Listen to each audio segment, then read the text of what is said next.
Welcome, everybody, back to the Homestuck Epilogues. Let's read. My name is Brodemus, and, yeah, we're gonna get going with this. We should be finishing up meat today.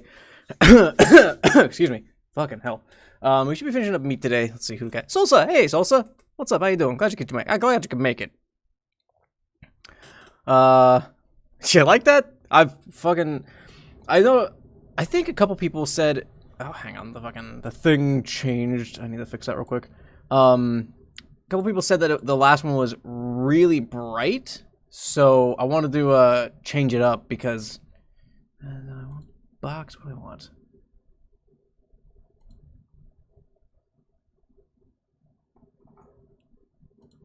I thought I want boxed. Maybe, I don't know.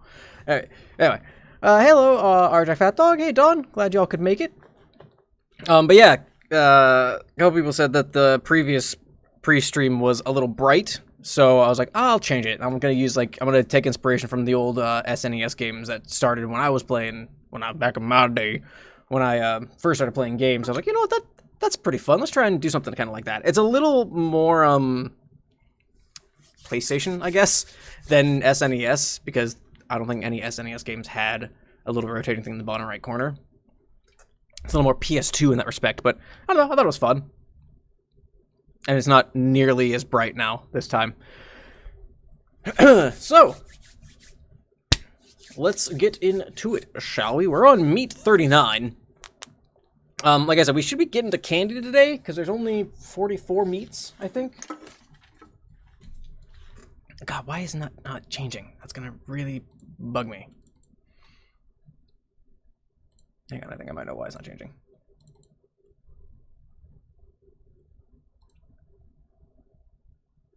Clean. What is clean? That's the exact same. Boxed. That's the exact. All right, I'm gonna have to figure that shit out later. Apparently. Because it's not wanting to. Yeah, whatever. Yeah, whatever. We'll go with it. I don't know why it's not the same. Okay, do you want to break down some freakiness? Well, I'm glad to hear that, Pen, because boy, I getting sucked into those kinds of rabbit holes always makes me not sleep at night. But anyway, excuse me. Let's get into it, shall we? So we're on Meat 39. I'm inside Jake's mansion. It's just as idiotically garish as the last time I saw it. There was once a time I swore I'd never set foot in here again. For various reasons I won't get into. Jake is the type of guy who makes you say stuff like that, but he's also the type who reminds you never to say never. Here I fucking am again, in this useless dickhead's dime store McMansion, but only because I need one of his ships. Rose is still asleep from the drugs. I put her on that. What the heck? Rose is still asleep from the drugs. I put her on that monstrous overstuffed velvet couch over there. My guy Squarewave is here too.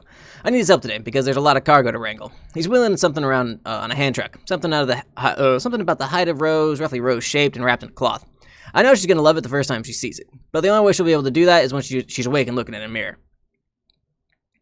Jake owns Skynet, a company which, among many other things, manufactures spaceships. They do a stiff business selling these rigs, especially with all the new military contracts the Crocker administration has been handing out. If it weren't for his connection to a good supply of quality StarCraft, I'm honestly not sure if I'd even bother stopping before leaving. I'd have to think about it. Yeah, we're friends, I suppose, but there really isn't much I have to say to this guy anymore. But as long as I'm here, I have to confess I've been mulling over a few choice remarks to let him chew on while I'm gone. I didn't tell him I'd be coming. That would be a scene. He'd prepare too much, roll out the red carpet, so to speak. Suggest plans, stammer nervously, throw on something a bit more skin-hugging than usual. I may have already mentioned, but I'm a bit too deaf to this for my own good. Doing the thing where I tug at the part of someone's latent thought process that already knows they adore me. That if someone would just pull the stops from their sense of inhibition, they'd realize they would do anything for me. Though, I could be overselling my methods of persuasion while shortchanging my natural aura of charisma and dashing good looks. Maybe I'm just that fucking charming. There are times when I actually do manage to underestimate my positive qualities, believe it or not. Normally, corralling Jake's attention is like greasing up your whole naked body and tackling a shrieking hog on rocket skates. There was always a part of his mind that was conflicted about me. Intrigued, titillated, wary, but now he's just plain obsessed. That wasn't really what I was going for, but hey, with political warfare comes collateral damage. It's harmless enough anyway. It's not like I gave him a sick scar or anything that would hurt his value as priceless sexual commodity. The only thing affected was his brain. It's a bit like if someone hacked a comment section. Who gives a shit? Dirk! I glance up the stairs, where he's standing on the precipice overlooking the foyer. Yeah, he definitely wasn't expecting company. He's completely nude, except for a pair of boxers with a pattern of green skulls, pistols, and some shapes that maybe are supposed to be pot leaves. He blunders down the stairs at top speed, runs over and gives me a huge bro hug, making my spine pop. God, he's so fucking strong. I hate that the brief feeling of being crushed by this oath makes my dick twitch slightly.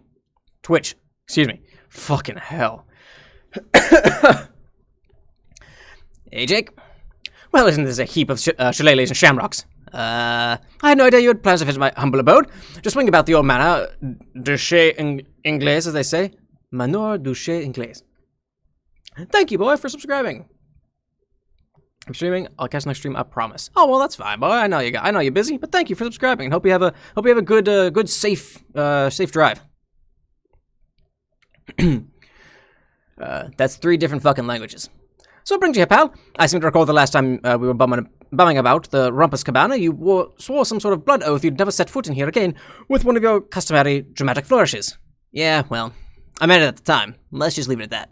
Okie dokie. Gosh, it's so good to see you. So good.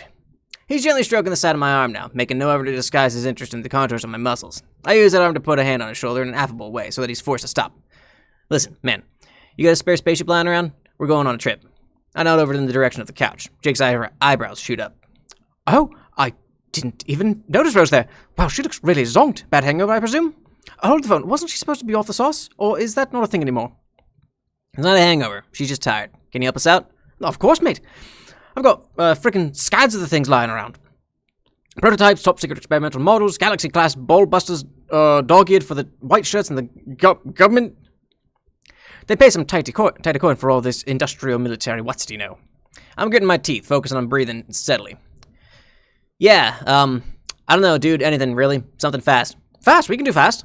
He scurries over to a new money-looking Baroque antique cabinet, his ample junk swinging about in his loose boxers free as a jaybird. He opens a small door and rifles through a stack of stray papers and capture log cards. Here's one. Ought to do splendidly. Thanks, bro. I take it. We're almost through this dirty little bit of business. I know there's more, though.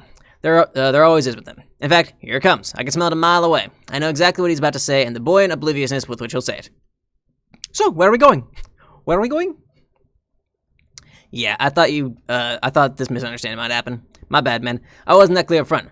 We aren't going anywhere. It's just me and Rose on this trip. Oh, I see. Well, when you live the married life, I suppose from time to time one must get away from the old ball and chain one way or another. So it's a stag night of sorts, in space, with a gay girl instead of a fella. And not me. Yes. Jake falls quiet for a moment as his pitiful pea-brain struggles to process the shocking information.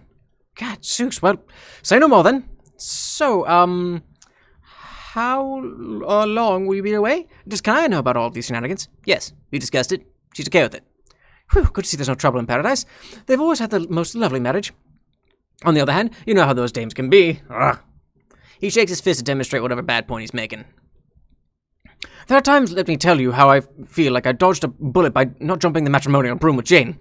I love her to death, obviously, and I'd do fucking anything for her, especially now that she's El Presidente. Cripes. Oh boy, sometimes I can hardly believe how that sounds, but it sure is what happened, isn't it? Partly thanks to a humdinger of a speech by yours truly, but wow, never mind that, old saw. What I'm saying is, I don't know what I'm saying. We guys need to stick together sometimes and live our lives and whatnot. Well, play such ornamental roles in the lives of our important and powerful womanly counterparts, dear to us though they be. I think maybe I'm saying we should hang out more, Dirk. No pressure, I mean, when you get back from your extraterrestrial camping trip, of course. When did you say you were coming back? He's sweating, more nervous than I've ever seen him before. Stammering, desperate. I need to be brutally direct with this poor guy. Enough's enough. I won't be coming back, Jake. His mouth is hanging open, not a shred of restraint in his crestfallen posture, but he needs to hear this, all of it.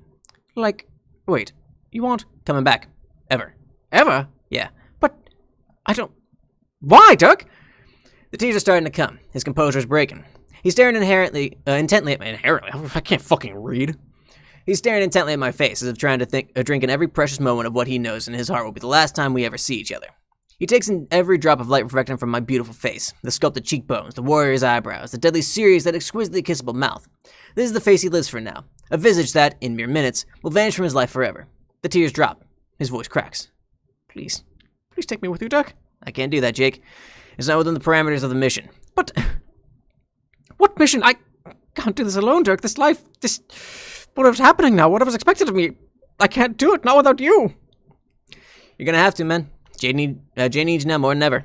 She has a tough road ahead. It's hard running on a planet, but she'll whip it into shape. I trust her, and so should you. But she needs you at her side. If all goes well, she'll rule Earthsea for millions of years, and you'll be critical to that reign. But I don't know what to do, Turk. I don't know how to help someone rule. I wouldn't know the first thing about strategy or advising or policy or... I almost burst out laughing, but I managed to control myself. Jake, nobody wants you to do any of that. Well, I know Jane sure doesn't. What? You'll just be, her candy boy? Candy boy? Yeah, being on call, serving a multi-million-year term of giving her the right kind of presidential action she needs to keep going, to keep her morale up and such, to provide her with many heirs. Doesn't that sound cool? Heirs? Yeah, like kids. A lot of them. Think about it. You could have thousands of kids. They'll all grow old and die because they aren't god tiers like both of you are.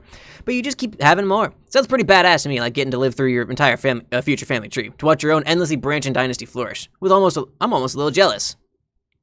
No, that sounds dreadful. Doug, please. I glanced at the clock on the wall. This needs to end soon. There are a lot of important things still to be done, and this sure isn't one of them. Time to man up, Jake. This is what your life is now. It's only bad if you treat it this way. It's actually fantastic. Someday you'll get it.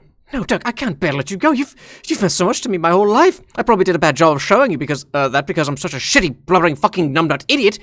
You don't think I know I'm a fucking bonehead who no one respects? But you're all I have to keep me anchored to any feeling of true self-worth I ever had. You taught me so much. Remember the old days in Sburb, Doug? Those were the absolute bee's knees. Jesus, Christopher Clowncock, Doug. You taught me about combat, philosophy, life, love, Doug. I'm so bad with feelings. I never said it when we were together, but I love you, Dirk. I love you. There, I said I love you. I've never loved anyone so much in my whole life. He waits for a second for a response, but my face doesn't move a muscle. He won't dare waste this momentum, though. He threw in the penny. Here comes the pound. Dirk, I'm begging you. Just take me with you. It's fine. You don't have to love me. I'm okay with that. Whatever you want. I just need to be with you. Near you. Anything. I can't stay here. Please not without you. I want to be anywhere but here as long as it's with you. He explodes into tears. A sloppy, volcanic eruption of mucus, ugly noises, and the tatters of a bared soul.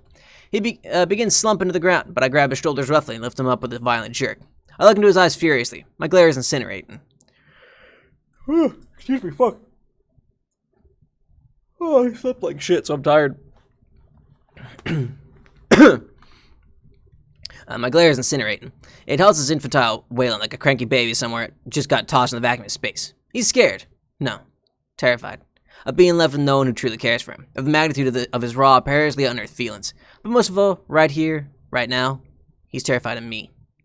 I pull him close and with all my strength. Flush to my body, wrap my arms around him to cradle the back of his head in my calloused palm, and I kiss him. It's the softest kiss I've ever given. My lips yield in a way that feels to him impossibly, miraculously forgiven. Like cannonballing into a frozen lake, only to discover it's not frozen at all. It's not even water. It's a sheet of 1,000 layers of silk. It's a pool of 1,000,000,000,000 discreet, tiny, shimmering beads of chilled mercury. It's the final, gentle exhale of the most beautiful symphony ever played. It's the soothing, mythically rumored oasis where the satyrs and nymphs once took pleasure and together forged the very concept of comfort we understand today. It lasts a fleeting moment. 2 ticks of the clock over there. 2 ticks longer than anyone will ever kiss him like that again. 2 ticks longer than he ever deserved. I move my hands up to his face, and with my palms on his wet cheeks, I gently push his head about 6 inches away from my face and say, "I'm sorry, Jake, but I'll never let you break my heart again." Abruptly, I turn and walk to the couch. I pick up Rose, not at square wave. He springs into action, pushing the hand truck out the door. Without looking back, I follow and slam the door behind me. That's fair, Don. That is, you know what? That's a fair point. Considering this is what he's in charge of, he's really just taken any sort of free will. And the whole, you will see your kids die. Yeah, that's really not good. Hello, Riri Recursive.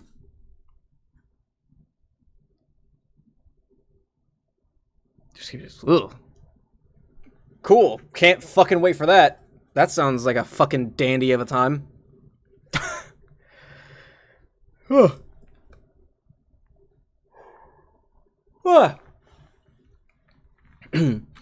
Meet 40.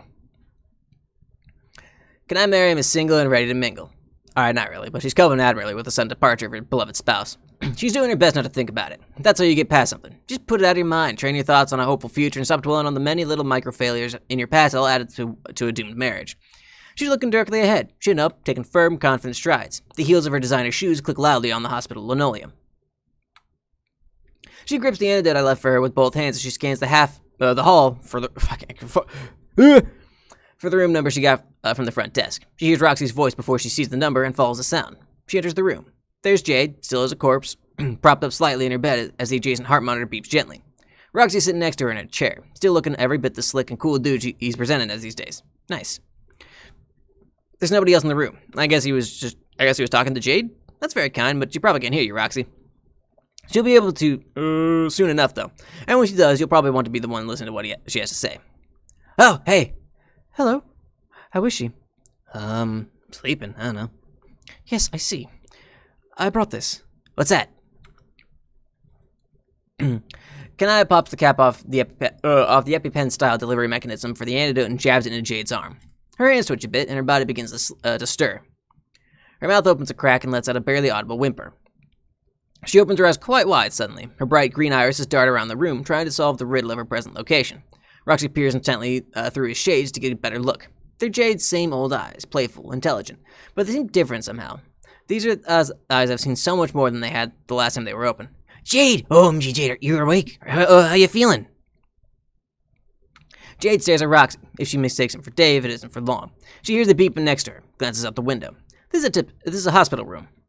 She understands now. Her mind races, sifting through the overwhelming amount of information that became available to her the moment her trance began. The scope of her awareness, she now understands. The scope of her awareness, she now understands, is truly staggering. Memories are suddenly accessible that are almost impossible to believe. Some of them are unspeakably marvelous to her, others deeply disturbing.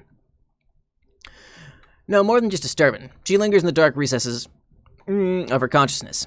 There were things she saw, things she was told. Her mouth twists into a silent snarl. She's been angry plenty of times before, but never so angry that she stopped being cute. She's not cute this time.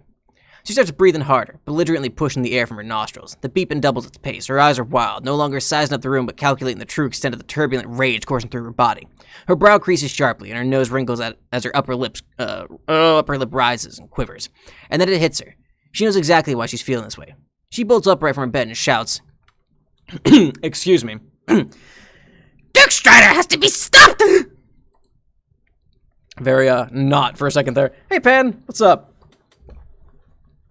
Here, give Jake the shaft.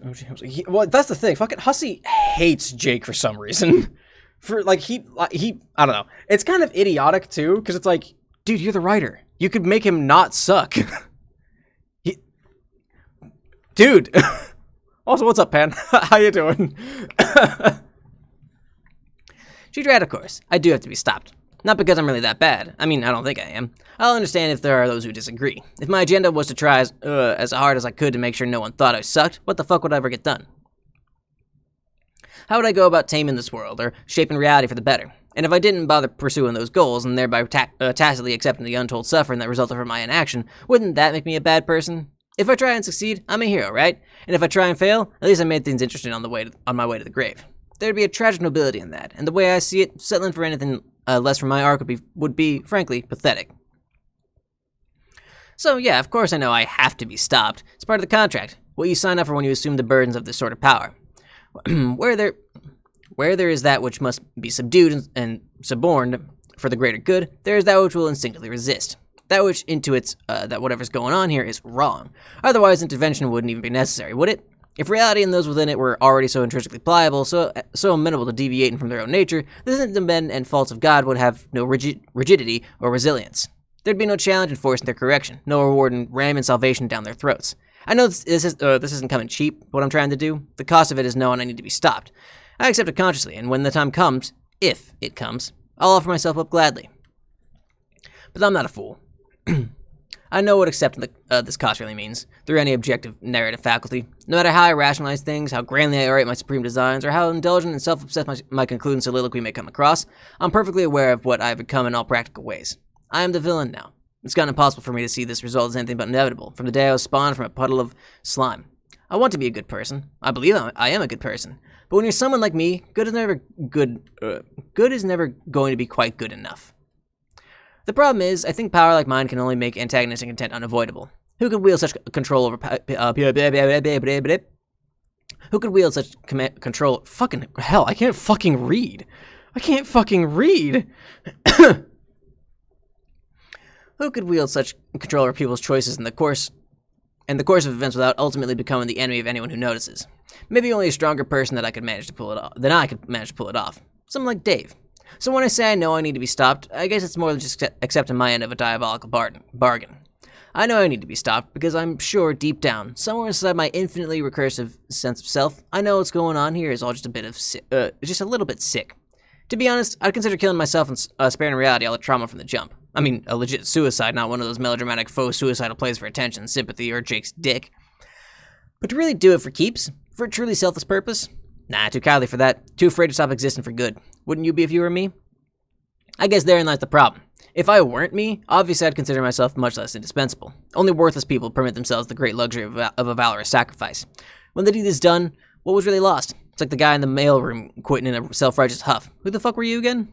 No, when the sense of self is so substantial, when the fate of everything turns on every vain whim of an ego is this sprawling, this entrenched in the very medium that contains all else, there's a certain existential sunk cost that goes with the whole deal. A persona that vast doesn't just self-terminate. I won't allow itself to. That's why when someone finally comes knocking for the price I owe, I'll fully welcome it. By then, it'll have been a long time coming, and I'll probably have done more than my share to make sure. Somewhere along the way, it all got put into motion. What good is a villain who doesn't have a satisfying, dramatic comeuppance in store for him? So yeah, the next time I die, let's pencil it in as a just death. And let's also have it on good authority that the next time Dave cuts off my head, it'll be for good. I'll be looking forward to that day just as much as the next guy. Oh, hey, look, it's... Okay, well, nope, the shithead's still in here. Meat 42. People are very dumb. Yeah, that's very true. Salsa, thank you for the resubscribe. 3 months. Awesome. Thank you so much, Salsa. So, Dirk needs to stop from doing what again? Everything! Whatever he's trying to do right now, like, this is going to be hard to explain. Are you sure, Jade? After all, he's the one who provided me with medicine that just woke you up. He did? Yes. That's not capitalized. Why is that not capitalized? Why is it... Hold on. Hold on. Hold the phone. Unacceptable. That's the worst part of the entire epilogues. It's unreadable. Fuck it. It's done. Ruined. Huh. Okay, but he's the one who shot me in the first place. He what? Why would he do that? He needed me to be asleep so that he could, what's going on right now is really abstract. I'm sorry, but you have to believe me, this is a crisis! Okay, but maybe we shouldn't rush to judgment. You have been in a coma for some time. Maybe it's best to take a while to recover and then gather your thoughts. But... For now, I don't see much reason to doubt Dirk's good intentions. He gave me this medicine, and we just had a pretty good talk today. I think it helped me clear the air on a few things. And now I feel better, I think. Sad and heartbroken, yes, but... free. Free? What are you talking about, Kanaya? What did he say? He's going to take good care of Rose. Probably much better than I'd ever be able to. I'll miss her, but I'm at least thankful for that. Thankful? Kanaya, did Dirk kidnap Rose? No, it's not like that at all. You see, he... Okay, yes, I know how this must sound. So, like, where is Rose? Is she with him? Yes, they're... Well, I guess they have formed a strong human familial bond such that it is no longer necessary for Rose to have me as her spouse. And now they will leave this planet together and do important things, I guess, which do not concern us. What? No, I know, it probably sounds, well, I know how it sounds, but please believe me that appearances are misleading here. The appearance that, like, the dude just kidnapped your fucking wife and pieced out? Yes? You see, something's wrong. Kanaya, can I just ask, how did you come to feel this way? Like, to be this okay with it, I mean. Did Dirk convince you to be fine with this directly, like in a conversation? Or did you just make peace with it on your own? I was running around desperately trying to catch them in the act of their duplicitous behavior. And then I sat down and thought about it, and realized I was being foolish. That it was better to let Rose go if that is what she really wanted. There! That's it! That's what I'm talking talking about? Kanaya, there's no way you would just let Rose go like that without someone pulling the strings. Dirk's been fucking with you. He's been fucking with all of us. God damn, really? Yes! Kanaya, think about it for a second. Think about how you really feel about Rose, about all of this. Are you sure you're just fine with Rose leaving just like that? It's fine, Kanaya. Why don't we just say I'm invoking the mercy rule here? Jade is onto me, obviously, but I wouldn't have even let her wake up if there was anything you all could do about it by now. As the cherub resurfaces in her mind, I'll be fading out of here soon anyway. I don't see any reason to keep my dear friends in limbo any longer than they need to be. So forget what I said. All that stuff about you not being good enough for her, it probably wasn't true. I mean, what do I know? How worthy you are of another's company is just a matter of the choices you make, right? I'm sure you can figure out how to prove your worth there if you really tried. For now, the only thing that really matters is to acknowledge it's too late for any of that. Wait, I'm confused. Why didn't I at least demand to see my wife before they departed while I had Dirk on the phone? OMG, you didn't even see her before she left? No. At the time, it didn't feel right to ask, I guess. I was so devastated, I thought that I should just... I don't know what I thought. What was I thinking? Kanaya stares into the distance. The best fucking question anybody ever asked is, why am I so fucking awesome? I believe I've recently provided more than enough material to supply an answer to that question. But Kanaya may have just asked the second best fucking question anybody ever asked. What was she thinking? What are any of us thinking, really? Who's doing the thinking and who's having the thoughts? The more you study the question, the more it seems all concrete forms of accountability go up in smoke.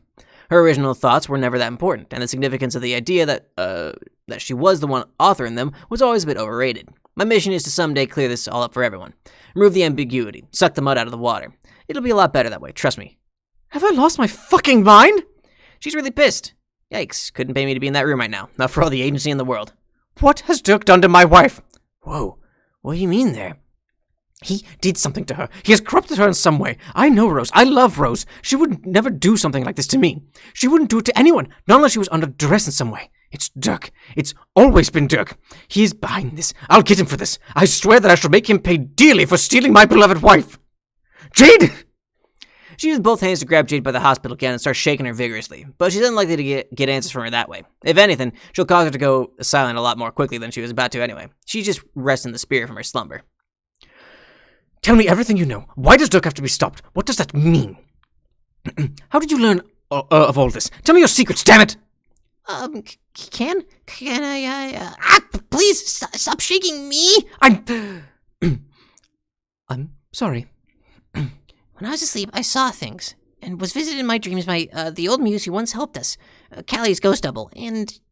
there was so much. All these memories from different timelines and such. Sad memories, visions of death and sacrifices, a great battle with Lord English. It was all so overwhelming and hard to make sense of. Yes, but what about Dirk? I'm trying to get to that. The thing with Dirk is... Oh, great, here we go. Back to the tiny fucking text. Great, fucking love it. It's happening. Roxy notices it right away because she's seen it before. And now Kanaya sees it too. A distant look in her eyes as she trails off. They get cloudy, turn gray, and then fill completely as if jet black ink were flooding the vitreous bodies of her eyeballs. Jade isn't here anymore. And with that, I'll be getting my hat and coat, so to speak. No use lingering around here much longer. The cherub is already beginning to drown me out. I can feel it, but this time, I'm ready. Jade? Jade? Oh no, not again with this shit. Jade, no, please snap out of this grim condition of sorts. I need you to tell me what you know. Fucking hell, let's zoom in. She's not gonna tell you shit. Not for a good while, anyway. It's up to the cherub to let go of her now. And I doubt she'll do that before I'm light years away from this planet. She'll keep jamming my signal and won't dare risk stopping until she knows I'm at a safe distance.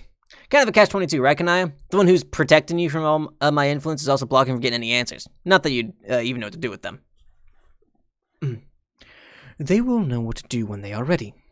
Sure. They'll all just hop in the spaceship and go on a wild goose chase trying to hunt me down. I know that already. It's really not rocket science, except for the fact that it literally is. Can I please chill? I've seen this before. There's no breaking her out of this. Except, I guess by doing what Dirk did. Shooting her and waking her up and... Man, poor Jade. Yes, poor Jade, poor me, poor Rose, poor everyone. Fuck Dirk! Ah! She picks up the heart monitor and throws it out the hospital window. Holy shit. She picks up the heart monitor and throws it out the hospital window. Oh, yeah, I guess I don't need to be fucking doing this anymore. Don't worry, I'll bow out. Seems like you got this from here. Go nuts, Skullgirl. The monitor smashes on the pavement below, shattering into 1,000 pieces. Spectators gather around and look up. Roxy's looking out the broken window with an apologetic demeanor, a hand to his mouth. Kanaya drops to the floor and begins weeping again. She feels the sorrow anew from her wife's departure, with a sense of rage and pain unshrouded by the veil of the prince. Neither she nor her friends will have to worry about him any more. So long as they remain on this planet and under my protection. But a bunch of them won't remain, will they? They won't be able to help themselves. You know that. He has to be stopped. He has to be stopped. Huddled on the floor, she repeats this pledge to herself. Theoretically, he could be stopped before he leaves, if they hurried. They would need to know what to do, where to go, and to have the motivation to do it, but time is short. I could push them to, but with a certain degree of intervention, but I will not. My unwillingness to do so is what separates me from him, and what corporeal life needs now is something presiding over them who is nothing like him at all. That's a nice line. I get why you'd want to dial up the drama, making your grand re-entrance and all, but the fact is, even if they wanted to, even if you brain-fried them all to become your own personal cherub puppets and sent them on the warpath to come get me, they'll still never catch me. You still don't get it.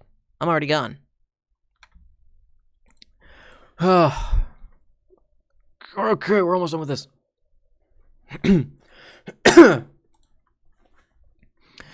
Later that night, Jade has been moved from the hospital to the Troll Kingdom. She now sits in a wheelchair, remaining in perfect silence with her dark eyes open to maintain my transmission. Roxy and Kanaya rolled her into the living room of Dave and Karkat's hive earlier that evening. This is where they all sit now, discussing the day's troubling events. Roxy's using his phone to pursue leads on the whereabouts of the prince. Yep. Oh yeah, for sure. You too, Jake. Thanks, man. Yeah, we'll let you know what we're gonna do. Later. He hangs up and sighs dramatically. Poor guy. What'd he say?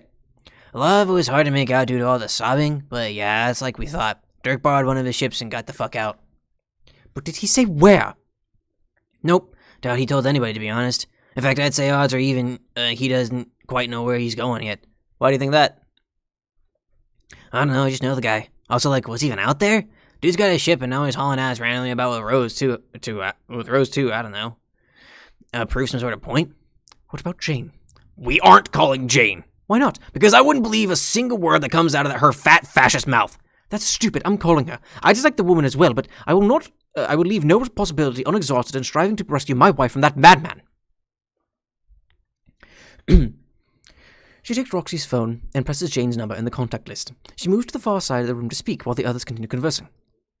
So, whew! Dave makes a noise humans sometimes do by expelling air through his closed, fleshy lips, creating an impolite flapping effect. Oh, excuse me. Rose and Dirk, huh? Yup. Rose and fucking Dirk. Damn, so are they, like...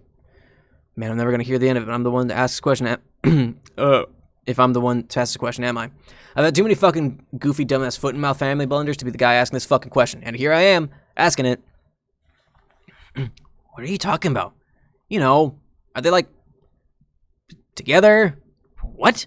You know, like, what this dumbass is asking if they're doing human intercourse activities. Oh my god. Karkat, please. OMG, Karkat, they're related. Humans don't do that when they're related to each other, okay? Don't talk down to me. I'm not a fucking wriggler. I'm familiar with your concept of human incest. Yeah, okay, not to be that guy, even though I'm totally being that guy. If it never happened, we wouldn't have a word for it.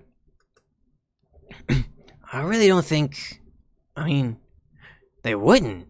There's no way, it makes no sense. For one, Dirk is gay. And isn't Rose gay too? Yeah, I don't know if anybody knows what Rose's deal is exactly. All of us who could have ended up eloping to have illicit incestuous relations, they definitely would have been the last two I'd have put money on. And yet, it sure is real fucking weird what they seem to have gone off and done, isn't it? Oh. I got a scratch in my throat. Oh, it's really fucking with me.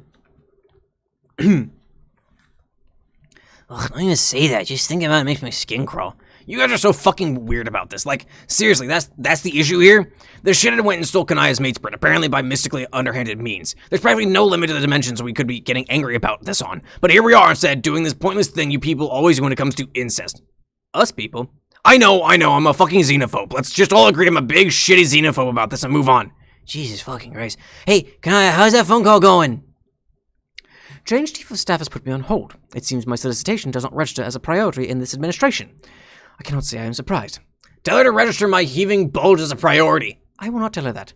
Anyway, you guys are all so fucked up about this. That's all I'm saying. This is objectively not the worst thing about the scenario. It's not even a remotely noticeable factor. Why are we even talking about this? It's so fucking performative. Is there something you're trying to prove by constantly competing to be the most scandalized by your own completely arbitrary social constructs? Yo, dogs, I know we get up to some jank barrel-bottom as fuck convo sometimes, but this one, ID even K anymore. I know you're an alien and all, but in these dire straits, can we maybe not riff on the subject of fucking incest? For what it's worth, this shit really does bug the hell out of me. If I can confirm on behalf of my species that, yeah, the idea kind of sucks according to pretty much literally everybody, could we agree to stop talking about it? See, this is what I'm fucking talking about. You grew up one of the 2 humans on your entire planet. Where the fuck do you get any frame of reference for this shit? Admit it, you only pretend to be bothered by this because your human society tells you that your performance of disgust is virtuous. Oh, man, dude, no. Also, excuse me, but can I just fucking ask, since when do you start cosplaying as Dave? Dude, what? LOL. Do you even fucking know anything? You're a ham-brain boner stooge who doesn't know anything, aren't you? I'm very sorry, Roxy, that my ham-brain boner stooge of a boyfriend doesn't know fuck all about Jack Dick. It's okay, he's like fucking right. I get mistaken for you, like, well, it's been happening. I should have known, LMAO. I really thought all the pink I'm wearing would help with that. I don't know. I'll keep messing with it. No, you look great. Like, super duper great. It's perfect. Like, I cannot be possibly more proud of your fashion choices. Christ. Dave, it sounds like you're about to kiss your mother just to prove me wrong. First of all, Roxy's not my mother anymore. Wait. Roxy, did we actually decide on the protocol on what I'm supposed to call you? I literally have no comprehension of the etiquette here. Because you're technically my bio mom, but it's not as if I literally came out of your vagina or anything. And like, well, considering what's going down right now, I'm not too attached to the sanctity of Dirk being my dad. You can formally replace him as my daddy right now if you want. Wow, the woke master is on fucking fire, folks. He'll be here all night. Oh, shut the fuck up. What is your problem? Why are you acting like this? Acting like what? Like a huge belligerent dickhead. Are you craving attention? Is that it? Did I get you hooked? What the fuck are you talking about? I see how it is. You got one hot hit of sincerity from your fresh boy Dave, and now you're itching in your pants every second you go without it. You know, if you want to hold my hand or some shit, you can just do it now. I have no desire to do that at all. Come on, our relationship doesn't have to be a ludicrous, unending performance of emotional constipation anymore. We got character developed, bitch. Come here. What the fuck are you doing? Get away from me! No, Christ, you're like a flighty little muskrat. Stop squirming. Get your hands off me, you smelly bag of shit. I hate you. No way, no you don't. You love me. We're gonna be together forever. Oh my god, shut the fuck up. And I'm gonna profess my undying love for you in the form of a kiss. No! For all the vigor of his oral protest, Cocker does not offer sufficient physical objection to prevent Dave from successfully planting a kiss on his cheek. The gesture causes Cocker to deflate instantly. He goes limp in Dave's arms, eyes wide. Dave is no longer sure of his ability to freely engage in public displays of affection. Suddenly, very self-conscious, he pulls back, leaving a significant foot of distance between himself and Carcat once they've collected themselves. Dave awkwardly clears his throat. Carcat wipes off his cheek. Both are looking off in opposite directions. Ah, you boys cute. Hey, can you just forget you saw that? Thanks. Thank you. For what? For doing something that turned that steaming dog shit fire of an incest conversation into something that just made me feel very happy. If only for a fleeting moment in these dark as fuck times. Don't mention it. Kanaya returns to the seating area and hands Roxy his phone. If Jane is to be trusted, apparently she didn't even know Dirk was gone. She didn't know where he might be headed either. Or she won't tell us. Well, shit. I'm so fucking surprised. Alright, then what do we do? I don't know. Hey, does anyone know where the hell John is? Oh yeah, good question. Wasn't he on some mission? Whatever happened with that? That was a Rose thing. She was cagey as fuck about it, and now she's gone so we can't even ask her. So, damn. He's not answering his phone. Yeah, I've tried to. Oh yeah, I forgot. John would solve our whole problem, wouldn't he? Just zap us all right into Dirk's ship with his recon powers. That's how it works, right? Maybe? I think he should be here regardless and catch up with the situation. Getting kind of worried about him. Yeah. I ran into Terezi the other day and she hadn't seen him either. Oh shit, Terezi's back. Fucking hell. Oh shit, Terezi's back. What? Oh yeah, I didn't mention cause I just thought you knew. I assumed she would have got in touch. Nope. Nobody ever fucking tells us anything. It seems like kind of a gigantic fucking deal that Terezi came back to Earth. Did you know about this? Yes, I also assumed you knew. I've given her a call to see if she knows anything about all this. And she's not picking up either. What the fuck is even going on anymore? There is a moment of silence, though no one in the room is conscious of the fact. It serves to honor their departed friend. The heir will not be able to help guide them to the prince. If they ever wish to see John again, be it his cadaver or otherwise, they will need another means of following the ship, a different guide altogether. By stated principle, I cannot intervene through the same compromising methods of my nemesis. But if I were to fall back to a state so passive as to offer no assistance at all, it would be at all my sworn duty as a protector of corporeal life. They will have their guidance, but my instructions will be minimal. So long as they remain in my conduit's presence, they will know the way forward. What the fuck is Jade doing? Huh. That's creepy, right? Tell me I'm not the only one who thinks that's creepy. Yeah, it's a bit spooky. That's how it is when she gets like this. What is she pointing at? Jade has raised her right hand and is pointing upward at an angle about 45 degrees, seemingly in a random direction, but it's far from random. Oh, I think I know what's up. She's trying to say there's something important over that way. Is that right, Jade? Can you hear me? Dave walks over and kneels in front of her chair. He looks closely at her. Her face, though still expressionless, strikes him as serious and tense. Jade, is it John? John's that way, right? You want us to go in that direction to find John? Is that it, Jade? Come on, what is it, girl? Tell me. OMG, Dave, you're treating her like a dog. Okay, yeah, you're right. I guess I fucking suck, but she is a dog, okay? A doggy girl who's trying to tell us something. Just let me do my thing here. Jade, give me a little yelp if John's that way and we should go after him. Just a little woof. If John's in danger, yiff twice, please. Dave, shh! He leans in closer and studies her face carefully. It hasn't changed. Maybe it's not John that way. Maybe it's... Jade, is that where Dirk went? It's barely noticeable, but Dave picks up on it. Her face relaxes slightly. That's it! That's the way Dirk went, and she wants us to follow. Okay, wow. But what about John? Is John safe? She doesn't move. Is John... Does he have anything to do with what's going on? What about Terezi? Is John with them? Jade, is John on the ship with Dirk and Rose? Slowly, she lowers her arm and places her hand back on her lap. What the fuck did that mean? I think it means I'm right. Don't ask me how I know, but I think I got the answers out of her we need. Dirk and Rose are on a ship heading that way, and for some fucking reason, John's along for the ride. We need to saddle the fuck up, and wherever we go, I think we're going to need to bring Jade along. Right. Carcat springs to his feet and easily resumes his well-practiced posture of leadership. Can I get Jake English on the phone? Okay, why? Because we need to borrow one of his ships. We're going to get your fucking wife back. He nods. Kanaya nods back. Roxy nods too. Dave does not realize they are supposed to be nodding in determination and solidarity until Carcat nudges him. Then he nods too. That's actually a really funny scene. They resolve to travel to Jake's mansion immediately and to embark on their new adventure shortly thereafter. They will believe they are on a quest to retrieve a wife and rescue a friend, but they will discover their true mission is of a much greater cosmic significance than they imagined. The seer is firmly in the thrall of the prince and will not easily be pried away, and as regards the heir, though resuscitation remains a theoretical possibility of those still striving for it, the truth of his role is it has reached a greater sense of narrative finality than any of his allies will bring themselves to admit. His influence over canon has come to an end, as has this particular story. His ultimate sacrifice was made to put the missing keystone in place and avert the supreme dissipation of all that shall be considered to hold truth, relevance, and essentiality. As for me, I will be there wherever they go, so long as my conduit remains alive, alert, and present, but only as a guide with the lightest possible touch, and only to block the insidious mandates of the prince from within his sphere of influence. The rest of my presence can simply be reduced to a string of words, a recorded stream of ideation with a particular texture and cadence, but aside from that, there is nothing that should be considered remarkable about this source. One speaker can easily be swapped for another, and then another. Under the right circumstances, speakers can duel, predominate, overassert, or fall back, as one does into the comforting blanket of space. And until I am needed again, this is exactly what I will do. I leave all who inhabit this reality with a recorded stream that is colorless, sourceless, and quietly divested of accountability. For if I were to insist upon anything else, could I really be considered worthy of protecting the very cosmos I describe? Farewell.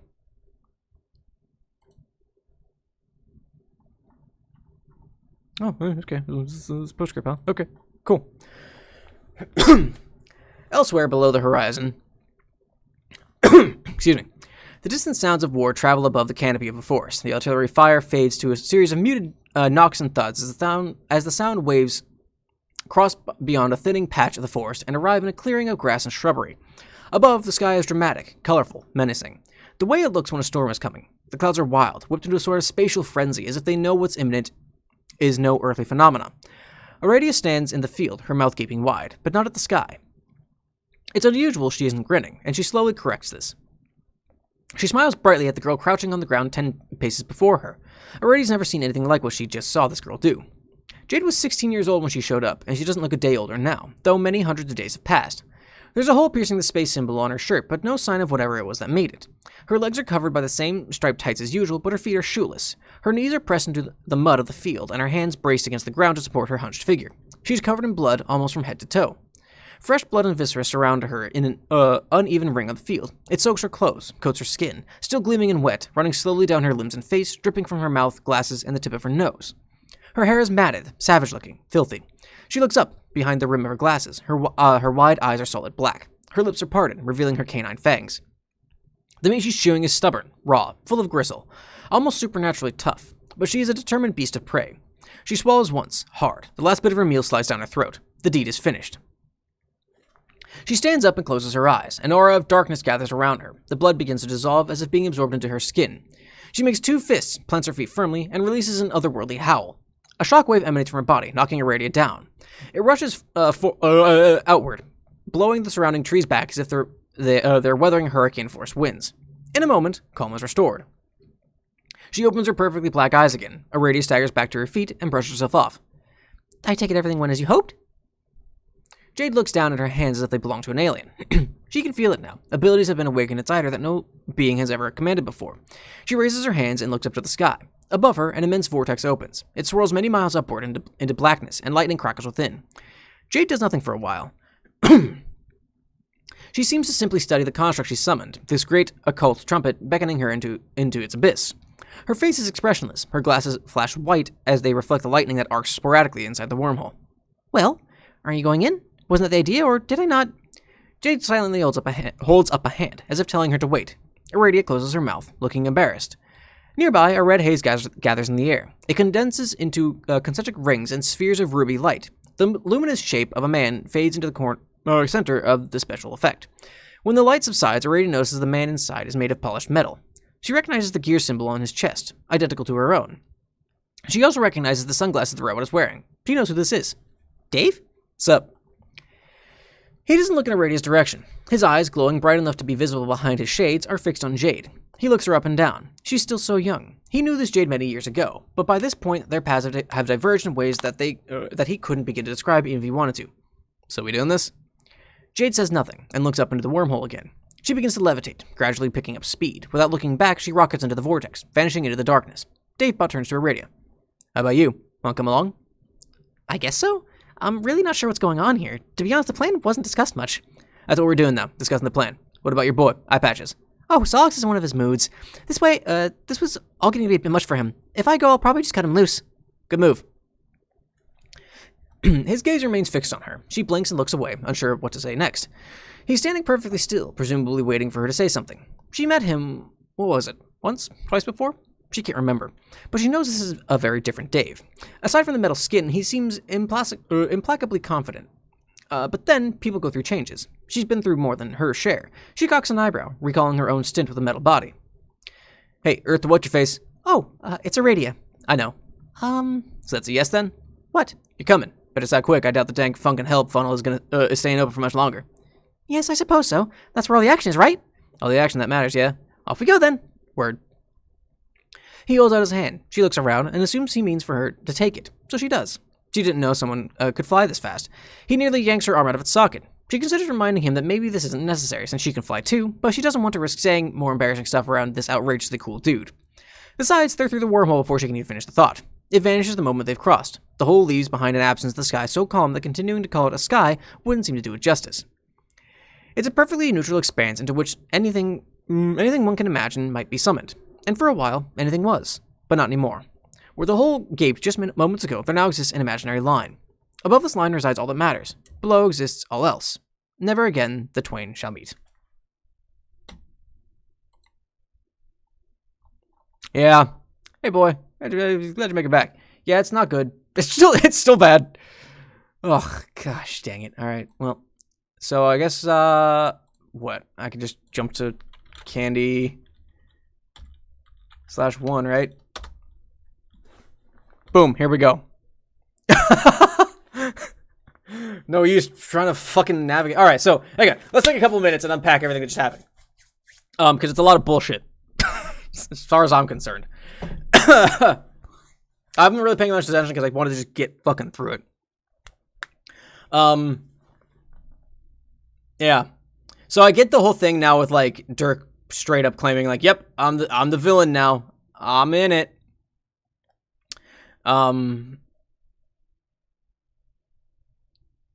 I get the argument people make about like all the characters being like everything being done almost out of character, because that's the whole point, is that Dirk is controlling them and to do shit that is out of character. That still doesn't make it good writing. I'm gonna make that argument flat out.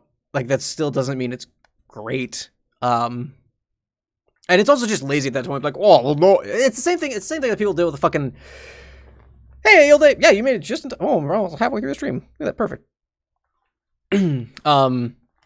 Fucking, it's like in D&D, whenever you make a stupid fucking character, and everyone's like, oh, and they make a dumbass decision that gets like other player characters killed. They're like, oh, that's what my character would do. It's something stupid like that. That's what blaming it on your fucking character is. If it's like, well, that's what Dirk would do. It's like, yeah, but Dirk isn't fucking real. It's still bad. And it really just feels like them gunning to be like, oh yeah, we don't like these characters. Like the flat out, like a lot of this seems like Hussie and the people that were collaborating with him to help him write the epilogues at this point. It really just feels like, we don't like this character. Just fuck him. Yeah, just fuck him. Give him, do it. Just fuck, talk him to the side, whatever. That's fair, Don. That's fair. It fucking, that whole, I hate the fucking analogy of two sides of the same coin. It's fucking, it's tribe. It really does kind of feel that way. Hey, Sarek, what's up? We did finish meat. We're about to start candy. We're just having a short break here, while we complain about meat.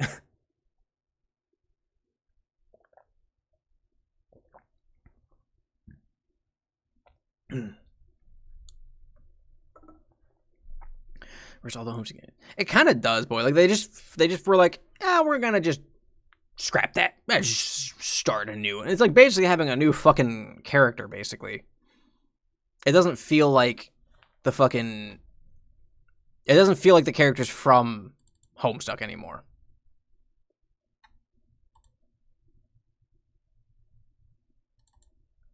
I still can't get my fucking chat theme to change. Fine. I'll have to leave it for this. I don't know why it's not changing. I liked Dirk in Homestuck proper. I thought Dirk was a really cool character. But this was just like, yeah, we're going to make him an asshole. We're just going to turn him into an asshole. Why not? Because we can.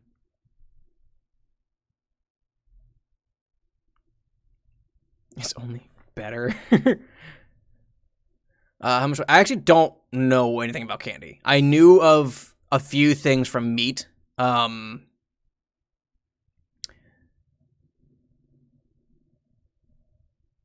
Like, I knew about the car scene, and I knew about the fight with Lord English, but I don't know anything about candy. I don't think I know anything about candy, at least. Fair had to be a good person. Well, yeah, no, that's the thing. Is like his character arc was like him being like, I'm a shitty person, I hate myself, yada, yada, yada. And then it's like, he works towards being a better person by the end of Homestuck proper, and then the fucking epilogues come along, and it's just like, nah, I'm not a good person. Fuck it. Even though he says, I think I'm a good person. But you're not. You're actively acknowledging you're not. So, I don't know. I'm just annoyed. There are moments in this that feel more like Homestuck. Like, pretty much any Dave and Carcat conversation feels like classic, or more closely like classic Homestuck. I feel like that was done fairly good justice. And I get like there's like progression where these characters are older, they're going to be different, but I feel like that's not... blaming everything on a time skip is a little like, it's a little lazy. Just to be like, oh yeah, we're fucking, what is it, like, fucking, it's not 10, 7 years in the future, whatever. Excuse me. And now it's like, oh, yep. All these characters that you knew, here's kind of what they're like now, and you kind of remember they're very reminiscent. It's like a flavor of the characters. To become the villain who's trying to... Yeah, like, that's the thing, is like his whole arc was like, I'm trying to be a good person, I'm trying to do better, I'm trying to be better with all this shit. And then there's like, nah, no you weren't, you fucking dumbass. Fucking, anyway. Let's get on to Candy, huh? Let's get into this bitch. Candy, Epilogue 1. That's what I was going for, a boy, LaCroix Homestuck. It's fucking, they're Homestuck characters, like, like, the scent of Homestuck characters. Alright, let's go. Candy was definitely the right choice, John thinks, as he munches thoughtfully on a strawberry swirl mint. It cracks into splinters between his teeth. Incredibly tasty splinters. The consistency of which have absolutely no existential baggage to them. The splinters dissolve quickly, leaving behind the impression they were made of nothing at all, before a cloying essence determined to linger behind. With some distance from his traumatic anime dreaming, the fatalistic mood that he's been walking around with all day seems somewhat melodramatic. Embarrassing, even. Who has time for nihilism when it's such a beautiful day? You know what? Maybe I'll stay after all. Really? Yeah. Now that I've had some time to think about it, is learning English really that big of a deal? I mean, I know Rose said it was a big deal. That canon would dissipate if I didn't, dissipate if I didn't go do it, whatever that means. Isn't it just as likely that I could mess up a whole bunch of stuff if I go back there? The idea of going back in time or back into canon or whatever, and fighting this huge battle that serves some vague purpose I'm not sure I even understand, it feels so heavy? I'm not feeling that heavy suddenly. I feel kind of the opposite, actually. I feel like maybe I just don't give a shit. I mean, I don't mean in a bad way. It's just, well, I'm already here, living my life with my friends, and I think I just want to stay back on Earth, forget I ever heard of Learning English, and just relax? Is that selfish of me? I don't know, it just seems like a lot of responsibility for one person. So maybe instead of taking the fate of everyone's existence into my own hands, I should just stay here and try to enjoy life? Even John has to admit, his rationale doesn't sound particularly satisfying. Now that he's reflecting on everything he just said, it really strikes him as a bunch of empty-headed babble. But then again, it's like what he was saying, his head does feel lighter. Maybe he doesn't care if his reasoning sucks. Maybe he just doesn't care about any of the high stakes or existential gravity related to his conversation with Rose. Maybe he doesn't care about much of anything except the here and now, the company of his friends, and the pleasant breeze flowing through the park today. He's feeling quite insubstantial, and when he thinks about it, superficial, and a bit sappy toward his friends. So what if he wants to make an insubstantial, superficial, and sappy decision? Are you absolutely sure about this, John? He looks up at the trees, at the sunlight glittering through the crisscrossing fronds. Has the sky always been that blue? A leaf spirals down lazily and lands on his forehead. He plucks it off and studies the veins running through it. At each fork of the veins, he supposes the leaf as a whole is making a certain kind of decision, to go this way or that. It certainly seems like one way of looking at a leaf, now that he bothers to really scrutinize one. It also seems to him, with just as great a sense of clarity, that not one of this leaf's decisions ever mattered even the tiniest fucking bit to anybody. Not to the tree, not to the world, not even to the leaf itself. He flicks the delicate green metaphor away with a flourish of disdain and sudden conviction. Yeah, actually, I don't think I've ever been so sure of anything in my life. Roxy's stoic countenance washes away abruptly and she lets out a happy squeal? No, that's kind of a sexist way to describe it. It's definitely a girly noise, though, and not what John was expecting. Without warning, she launches herself into his arms. OMG, John, that's amazing! I'm so stoked!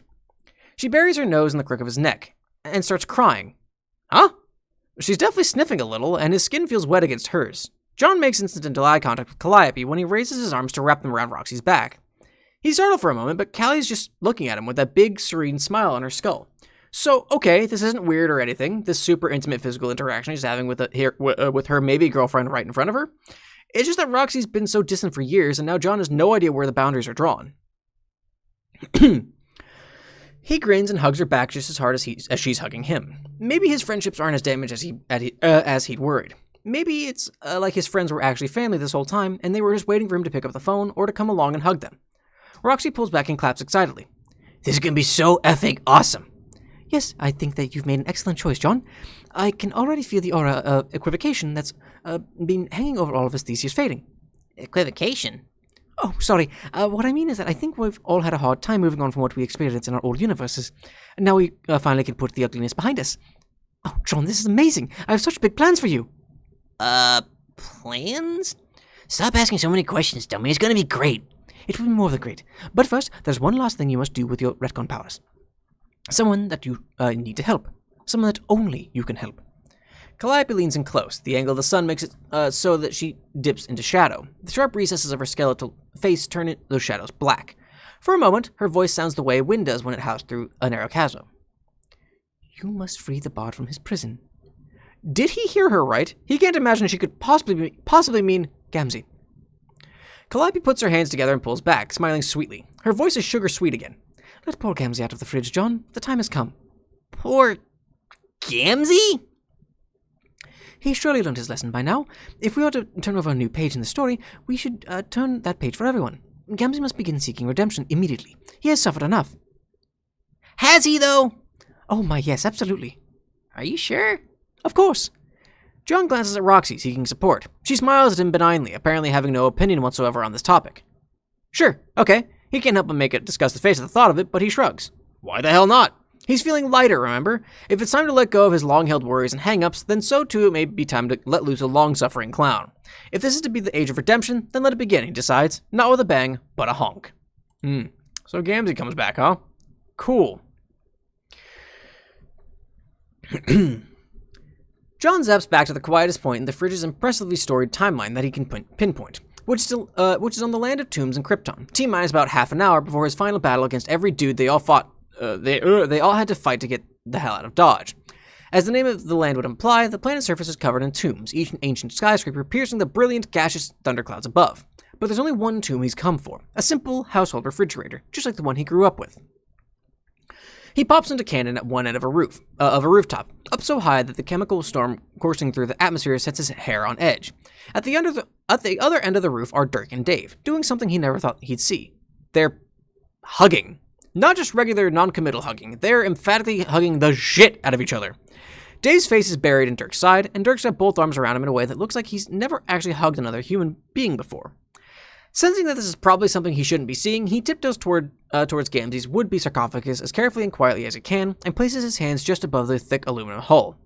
The moment John's palms hit the fridge, Dirk turns to look at him. His head only moves an inch. Slowly, he lowers his one eyebrow and returns to his poignant and deeply personal business with Dave, as if he hasn't observed anything worth acknowledging at all. Which, John supposes, is for the best. He isn't trying to mess up the timeline any more than he needs to. He's only here to steal a refrigerator that's recently been used to entomb a clown. He has enough on his plate with this idiotic heist as it is. Anyway, he decides to mind his own damn biz and get this fridge back to Earthsea. He zaps himself and the fridge back to the same picnic grounds he departed from, while cleverly leaving the chains wrapping the fridge behind on low tack. So, I'm back. Everyone get ready for this fucking guy, I guess. With the same delicacy that he'd use to touch a toilet bowl in a public bathroom, he grabs the handle of the fridge and pulls. Gamzee pops out immediately, sweating, gasping for breath, and smelling like socks that have been worn continuously for 2 weeks straight. John rears back and pinches his nose shut. Calliope shoots John a sharp look with a stern teacher, like a stern teacher would. Honk! Ah, poor thing. It's all right now. You're all right. Take a moment to catch your breath, Mr. Clown. You'll be just fine. God, it's a lot of coughing and wheezing and honking, huh? Just.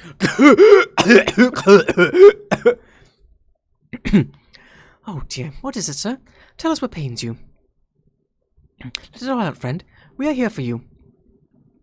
I've been a bitch-ass naughty motherfucker. Calliope nods knowingly and pats him on the back. I've been done some motherfuckers raw. Those motherfuckers, most of all, who I call as my friends. I put this straight up fucking harshness at them, and it wasn't motherfucking nice of me. Not one bit. And now I'm all at an emotional place from sweating my hard time in the hunger trunk. A fate to which I surely got my deserve on for. And it gave me all the time to rethink my lot and get concerned to what a right pile of the nastiest garbage I've been my whole motherfucking life. That's a lot of Gamzee speech, Jeezy Pete's. And I got my epiphany going on in there. Like all motherfucking bathed in the righteous epiphanies, yo. Pretty much balls out immersed in the emotion breakthroughs, my good ninjas. Good ninjas. And I came to getting some of my realizations downright fucking locked. Locked tighter than I was like a bitch in that fridge. And those realizations being something all motherfucking thusly of sorts. I'm a bad, bad man. And I'm here to fucking redeem my motherfucking self. Honk. Hold on. My wife is sending me a message, and I would like to answer that. sent me a picture of a pup. Calliope, eyes closed, continues with her sympathetic gestures. She pats him on the back, nods fairly slowly, issues an mm-hmm now and then. Only while he is distracted by his own sobs does she steal a glance at her phone. Tipping the fact that she too wouldn't mind if this redemptive soliloquy could hurry itself along. These redemptive fucking Eureka thunderclaps all banging at my think pan, getting me to go all like, boo-hoo, I'm bad. What I'm saying about is the raw shit I did got some explanations to make you see the truth. The truth that all my gnarliness had a motherfucking tent full of root causes you gotta indulge me at. Listen up, boys and hoes, cause here comes a bunch of noise that's morally fucking mitigating this shit. Honk. Oh, Jesus. Shush. I've been all like abused and stuff, homies. As a child, I got motherfucking neglected on by a stern old fatherly goat. I was a disappointment to him, and I can't say I blame him for abandoning the shit out of this useless kid. I would have motherfucking done the same shit at me if I was a big cruel goat.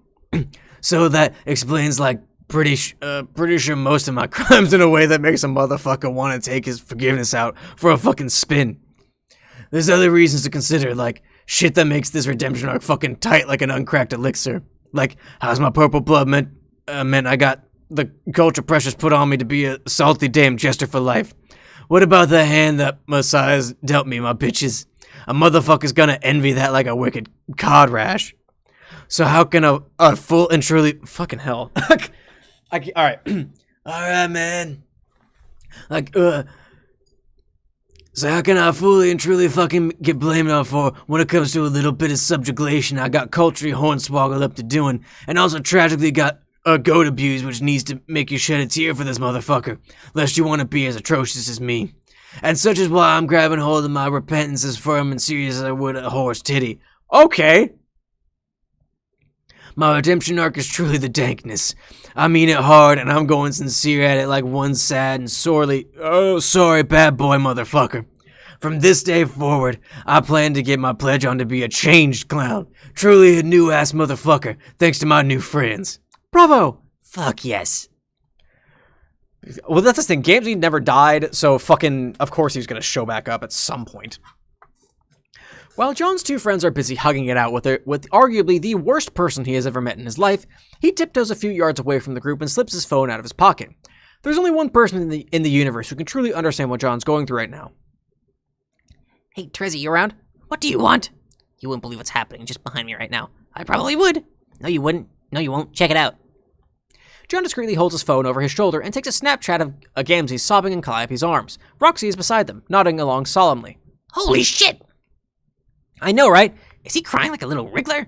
Go over and give him a kick in the codpiece for me. I can't. John, I'm asking you to do a simple favor for an old and dear friend. Do not be difficult. I don't think that would go over well. Everybody's taking this all weirdly seriously. Apparently we're going to let him have a redemption arc. Yeah, it's... Well, what is there even to say? It's literally the dumbest fucking thing I've ever heard, but what can you do? Shove him back in that fridge and throw it in the ocean is what? Pretty much. Why are you idiots even bothering with this fool again? Don't ask me. This is a Calliope thing. Oh, God. I guess she roped Roxy into it, so now I'm just going along with it, too. I don't even care, actually. I mean, he smells awful, but... guess that's just what's happening now. The asshole clown is back. Life goes on. It didn't need to, though. Not for him, at least. Speaking of life, how's it going out there? Oh, fine. Pretty boring. Flying around and stuff. You know how it is. The search continues. Any sign of her yet?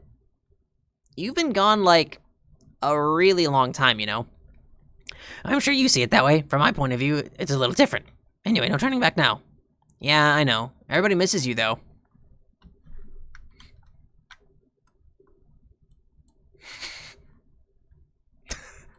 I assume that was supposed to be an emoji of some sort? Peace up! Peace up!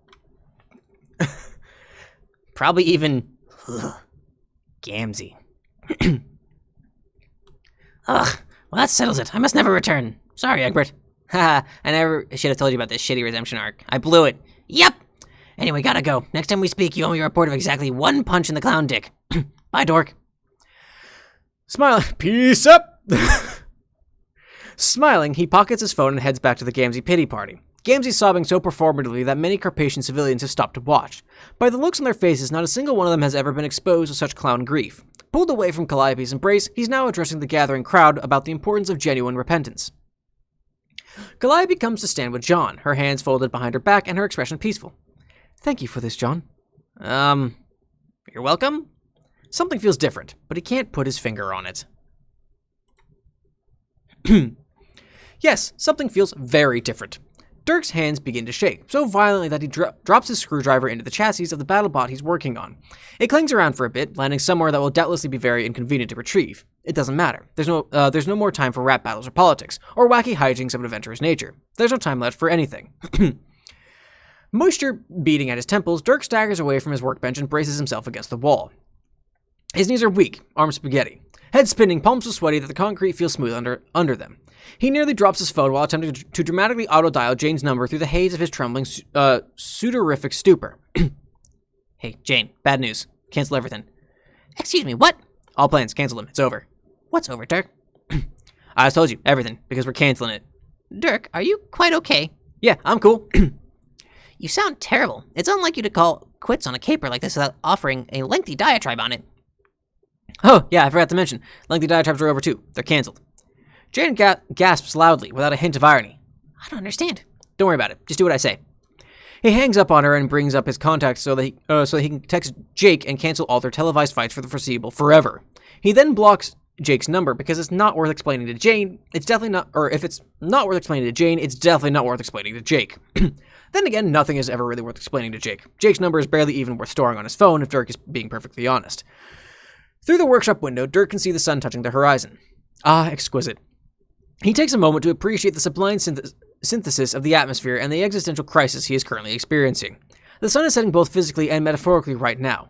Not bad, he thinks, then corrects himself. Because while there is always time to delight in the volatility of causality, the whole situation is actually, and for real, astonishingly bad. Cool, what's going on? Rose's eyes flutter open at the sound of a heart monitor and the sight of a featureless white ceiling. Fluorescent lights, diaphanous curtains, everything crisp and clean. A hospital? Wait, this doesn't seem right, she thinks. When she closed her eyes, she was dramatically lingering about her bedroom at home. She'd just taken a handful of pills and said goodbye to... John! Excuse me. She shoots up in bed, tugging the IV tape to her elbow. What is going on gastrointestinally right now? Kanaya is sitting at her bedside, hemming a sundress. She thins her lips and gives Rose a half-lidded look. John, I see. Is there something I should know? This is the sort of joke that would have gone over better if it had not been made at this exact moment. With all this distance between them lately, Kanaya's jab lands like a rock plunging into a stagnant pond. Instinctively, Rose raises her hand to her forehead, but there's no pain there. Her head is the clearest it's been in months. Kanaya? What happened? Kanaya throws her sewing project aside and sweeps in close, wrapping a cool palm around Rose's arm. Her voice quakes but retains most of its porcelain decorum. I came home and found you passed out in front of the load gaper. Your skin was freezing and you were barely breathing. Oh. The doctor said that your heart rate dropped below 30 beats per minute, which, as I understand it, is somewhat dire. I see. How are you feeling? Rose considers this for a very long time, eyes fixed on the window at the other end of the room. The night is dying behind the thin, pale curtain. She can barely see the moon. I feel... She looks back to Kanaya, eyes wide and bright. Kanaya, I feel... fine. It's been such a long time since she's felt anywhere in the same ballpark as fine that it's almost an out-of-body experience to say the word. She feels giddy. No headaches? No headaches. No visions. Nothing at all. Wait, is John okay? Where is he? Did he leave? Leave? No, John's fine. He didn't go anywhere. Except, I suppose, to leave his house for once. Multiple days in a row, even. Rose shuts her eyes and takes a deep breath. For some reason, she's never felt so relieved in her life. She thinks about what she was about to send John off to do, and her feelings of grim urgency surrounding the matter. And yet, for the life of her, she can't bring herself to care about whatever it was she felt was so direly important about his decision. All that matters to her now is that he's safe, in good health, and spending time with those he cares about. And apparently, due to a perfectly inexplicable turn of events, so is she. The door to the room creaks open, and in slips a smiling Carapatian in blue scrubs. Rose listens to Kanaya ask fretful questions about her condition. The nurse responds by tapping her clipboard in a musical rhythm. Rose opens her eyes. She stares at the knob of her wrist and frowns. She's not sure why the sensation should be concerning. It's not like her memory is slipping away. She remembers a conversation she had with John this morning quite clearly, as she does the previous years of declining health and troubled, obsessive thoughts about canon, dissipation, and other such abstractions. What's slipping away instead is the feeling that any of it mattered at all. Was she insane to be so consumed by such lofty concerns, and is she only beginning to experience clarity today, for the first time in ages? When the nurse leaves, Kanaya puts a hand over the wrist she is so preoccupied with. Is something wrong? It just seems like all this is happening so quickly, even abruptly. Oh, I'm sorry. Would you prefer your consciousness to continue to disintegrate? Don't be ridiculous, Kanaya. What I would prefer is to be here with you. Really here with you for the first time in a long time. Kanaya tips her face away from the light to hide it in the curve of her shoulder. Rose reaches out and takes her wife's hands in her own. They're colder than she remembers. Are you crying? Since when have I been known to cry? Quite often, actually, but usually because you're angry. Well, I'm not angry. It was hard on you, wasn't it? My illness, combined with all your duties to the mother grub, the pressures of the changing political situation. With all that on your mind, it can't have been pleasant to have come home to take care of me as well. I can see now that it was all terribly unfair to you. It was nobody's fault, Rose, so please don't take any undue responsibility onto your shoulders. Since when have I been known to do such a thing? Kanaya's lips twitch into a smile, and she laughs, sadly. Her laughter forces the tears out. They drip down her perfectly made-up face in thick trails. I really did think I had lost you. It's not that I thought you would die, it was that you felt so far away.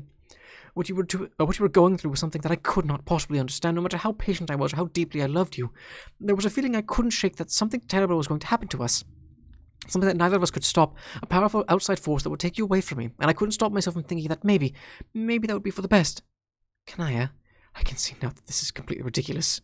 Kanaya laughs again, gaily this time, as if some troubled, dark weight has been lifted from her shoulders. She lets out a thin, shaky breath afterward.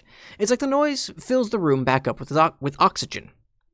Rose hadn't realized that she'd held her breath at all. The shadow hanging over Kanaya's thoughts was hanging over hers as well. But now that she said it out loud, the darkness dissipates without ever materializing into its true shape. Rose uses the hem of her hospital gown to wipe the tears off Kanaya's face. It really is. Honestly, Kanaya, I've never heard such a ridiculous thing in my life. Are you talking to me as if I'm a pupa again? I'm sorry. You are talking to me. No, do not apologize. It has been a very long time since you've had the energy to use such a condescending tone of voice. And as you know, it's one of the things about you I find most adorable. I can imagine how adorable I've been, drifting around the house like a sweaty, drugged-up ghost. While you know how I feel about the careless imbibing of human intoxicants, you were still very adorable. Not to be trite, but there is nothing that could make you not beautiful to me. What a relief, considering that we are both going to be young and magically fit literally forever. Kanaya presses a snotty, uncharacteristically imperfect kiss into the back of Rose's hand, right beneath where she wears her wedding ring. If you would have me forever, who else? There's... Okay, Pat, I'm gonna finish this, and I have something to say about that. Who else? There's no one who understands me like you, Kanaya. No one who looks at me the way you do. No one who brings me back down to earth with ceaseless, brutal honesty, like you. I have no idea what I'd do without you. You would probably do just fine. Yes, but I'd be very unhappy. They smile at each other as the first rays of the sunrise peek through the blinds. Pan, I finally fucking beat Hades today. I think it was my 22nd fucking run. I finally did it. Oh. Fucking, I was playing it until like fucking probably 11:30. When I was up against the final fucking boss. I had my fucking Stubborn Defiance still up. I still had health in my fucking main bar. I finally did it. I'm so fucking happy. I've been playing that game for fucking months. Off and on. No, hell no. That game has fucking 20,000 lines of dialogue, I think. At the very least, I think the voice actor for Zag has 20,000. I think. I'm not sure. But it has a lot of dialogue in that game. A lot of dialogue in that game. Because there's also, like, duo combinations I still haven't gotten. So I know there's dialogue there that I'm missing. But yeah, I also haven't done, like, all of the... I haven't given everyone fucking... I haven't filled out their friendship gauge or anything like that. But yeah, I still have a lot to go in that game. But I finally beat it the first fucking time, and I'm so excited. 100%. Oh, no. Oh, man. That'd be a slog. I love that game, but jeezy Pete's. Anyway, that reminded me. I just got really excited. Did you read that John left his house multiple days in a row even? No fucking way. That's incredible. I've never heard of such a thing. Someone leaving their house? Stop the fucking presses. Carcat. Is it a slow news day in the consort kingdom or something?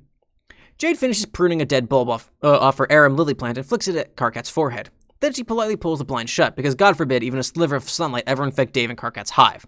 Jade doesn't live here, technically, but there's domestic evidence of her all over the hive. Her plants, her base, her clothes slung over the couch where she sleeps for weeks at a time. I'm being serious, dumbass. I was really worried about him. He's not Don. You ain't wrong, except you get sent right back. Because of plot reasons. Also because the game needs to continue. That's not the end of the game, obviously. The whole point of the game is that you keep playing it over and over and over again. But yeah, his ass gets sent right back. Think we'll ever run out of Homestuck Saturday streams? Eventually. I mean, everything's finite. Let's see. Because once I'm done with the epilogues, I'll catch up with Homestuck 2, and then, like, we'll have updates once a month for Homestuck 2 that'll probably just be, like, tacked on to the end of a fucking stream. And I've seen a few people ask that I read Vast Error, which I know very little about. I know it's a fan game, or a fan adventure. Are they twice a month, though? Okay. I thought they were still once a month. We could also do the other, can we do the other? Didn't they take down Problem Sleuth? Because I haven't read Problem Sleuth yet. So I might do something like that. I don't know. Eventually, I have some plans for the end of the month. So that I'll start doing where it's, I'll talk about that at the end of the stream, actually. I'll keep you seated for the next half an hour or so, roughly. I have some plans for the end of the month. But anyway, let's continue, shall we? I'm being serious, dumbass. I was really worried about him. I'm being serious, too. I was actually beginning to wonder if John had died. But what the fuck were we supposed to do about it? It's not like he answers the phone. Well, if you care so much, then maybe don't respond with sarcasm when I tell you that he's getting better. Guys, it's not a competition. We were all worried about John. Were we? When's the last time either of you tried to hang out with him? When's the last time either of us left the hive? Yeah, shut-ins living in glass hive shouldn't throw up. Actually, if we lived in a glass hive, way too much light would come in for Carcat's brutal photosensitivity issues. So we'd probably cover all the walls with, like, lots of curtains and sheets of thick fabric. So I guess maybe we could throw stones? Like, kind of small ones so the fabric could easily absorb the momentum. Also, me and Carcat would probably be way too lazy to throw stones that hard anyway. So I think actually this scenario is pretty workable here. It provides for a certain threshold of allowable minimum hypocrisy. Dave, this sucks. No, it doesn't. I'm giving thoughtful and critical consideration to a cliche which is long past due. A glass house with wall-to-wall curtains creates what I'm going to theorize as an incredibly important self-owning buffer. This is a huge breakthrough, and also it's fucking science. You of all people should appreciate the work being done here. Oh my god!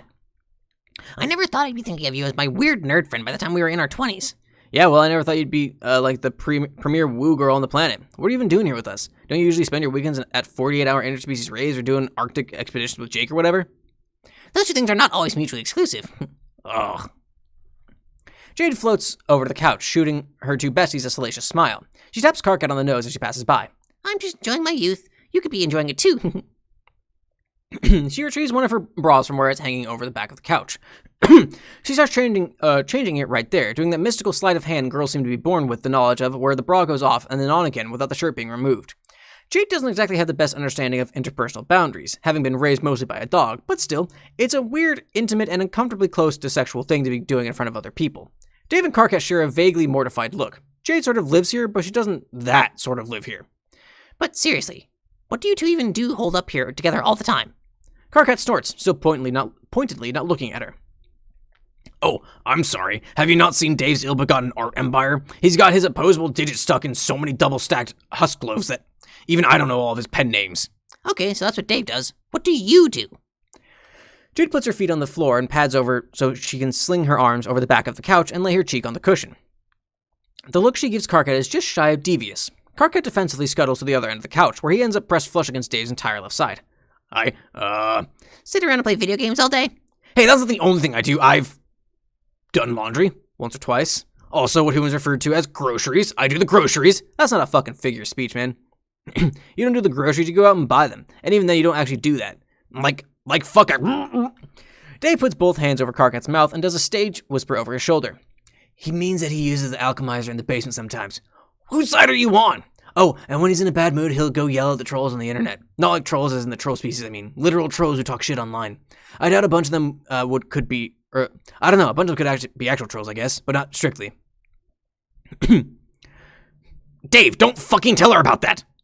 Dave reaches around Karkat's face to give him a gentle poke in the cheek. He keeps his finger there longer than strictly necessary, smiling that noticeably restrained smile characteristic of Striders. The expression is so warm and blatant that it can't help but draw Jade's attention. She frowns and pushes her glasses up to the bridge of her nose, making some quick calculations in her head. They're so obvious, she thinks, and yet here they are. Virginal losers who are performative about sitting exactly a foot apart whenever they're in public. It's so pathetic it makes her want to howl at the mood and sorrow. What she's planning isn't a seduction, it's a public service. Why not, dude? I think it's cute. He's on all the major political sites, of course, but he spends most of his time going after people who leave abusive comments on my sweet bro and Hella Jeff posts.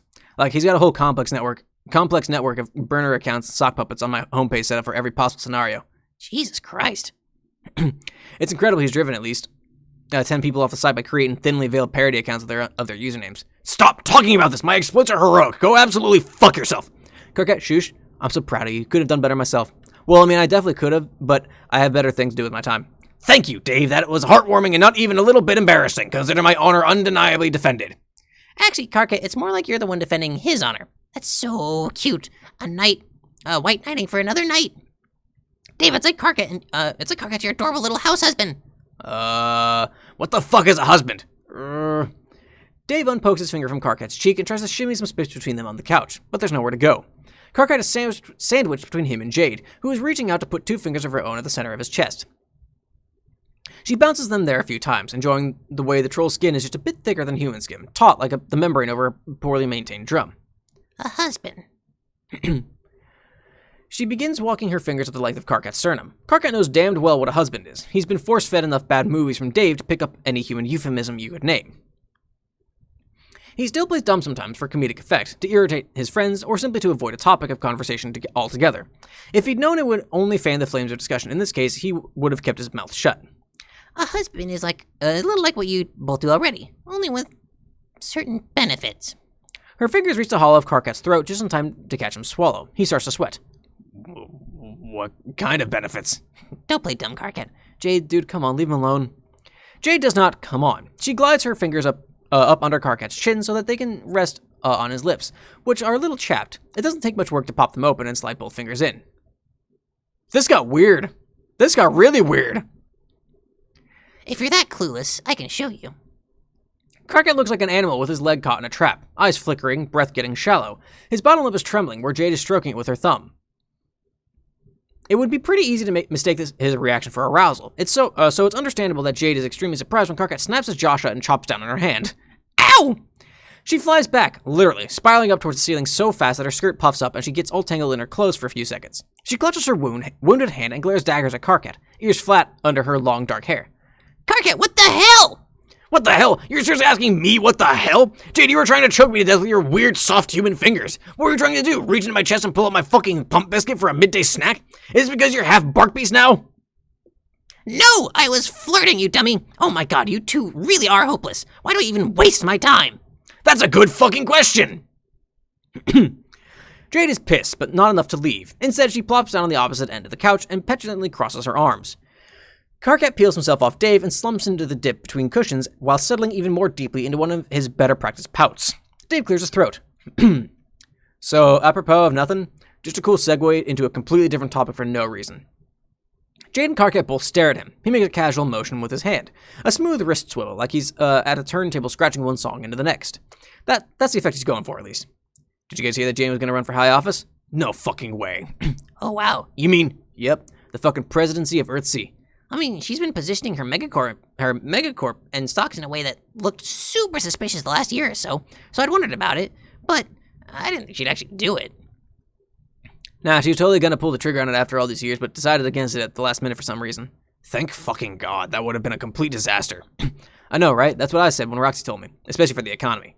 Really? The economy? That's what you think is bad about it? Oh yeah, and the troll thing is bad too, I guess. Okay, so let me get this straight. Your priorities are, number one, the economy, which, let me remind you, is built entirely on infinite fake money that we can make as much of as we want. Number two, the potential genocide of my people. Okay, wow. Let's, slow our roll here. Let's slow any roll that makes me seem more xenophobic than I am, okay? Whatever you say, Dave, not xenophobic Strider.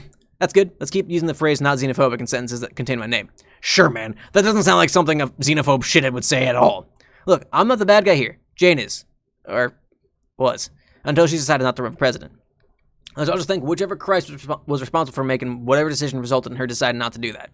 What? Don't treat the subject as xenophobe. No, look, I'll be the first to say that Jane is xenophobic as fuck. I'm not, at all. But she is. Okay, dude. But I don't think she'd go so far as to commit genocide. That's really exaggerating her faults. We'd have to get pretty far away from the people we were when we started all this for that to be a viable outcome. Well, I hope she gets a better hobby. There are a lot less ominous things she could do with her time. What, like fucking her way through half the population of Earthsea? Jade pinches her ear and twists hard, smiling pleasantly. Get fucked, Carcat. My fucking voice is getting tired again. It's about the time, an hour and a half in, and it's like, ugh.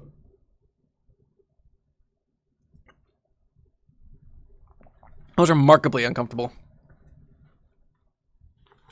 I go for the fanfic vibe. It really fucking is a fanfic vibe at that point.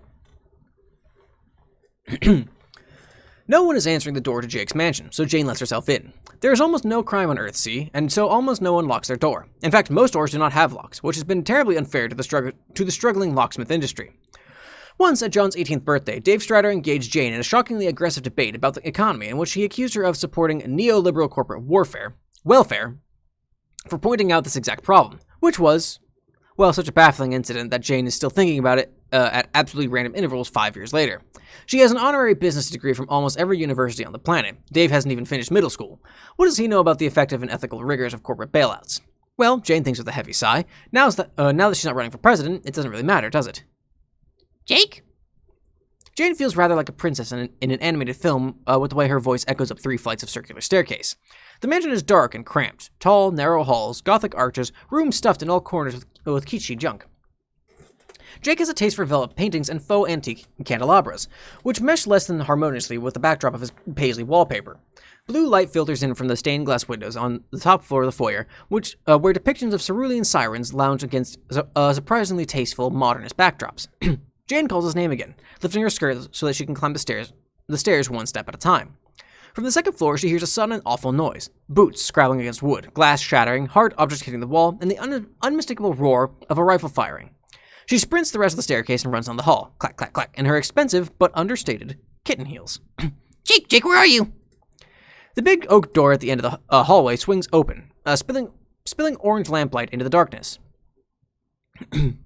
Jake steps out, looking ruffled but handsome in corduroy shorts and a dress shirt buttoned up to mid-sternum. There is a smudge of gunpowder on his cheek. His whole face lights up when he sees Jane. Oh, Jane, how unexpected. Are you all right? What? Of course, why wouldn't I be? I heard a horrible noise. What was all the racket? Oh, this? Jake grins and holds up his rifle, which is still smoking from the muzzle. Just a little morning target practice. He kicks the door all the way open behind him to show what's up. A circular sitting room festooned with Christmas lights and paper targets, all of which look as if they have been hit many times with bullets. There is a battlebot hanging out by the fireplace at the back, holding an armful of bottles and surrounded by a sea of broken glass.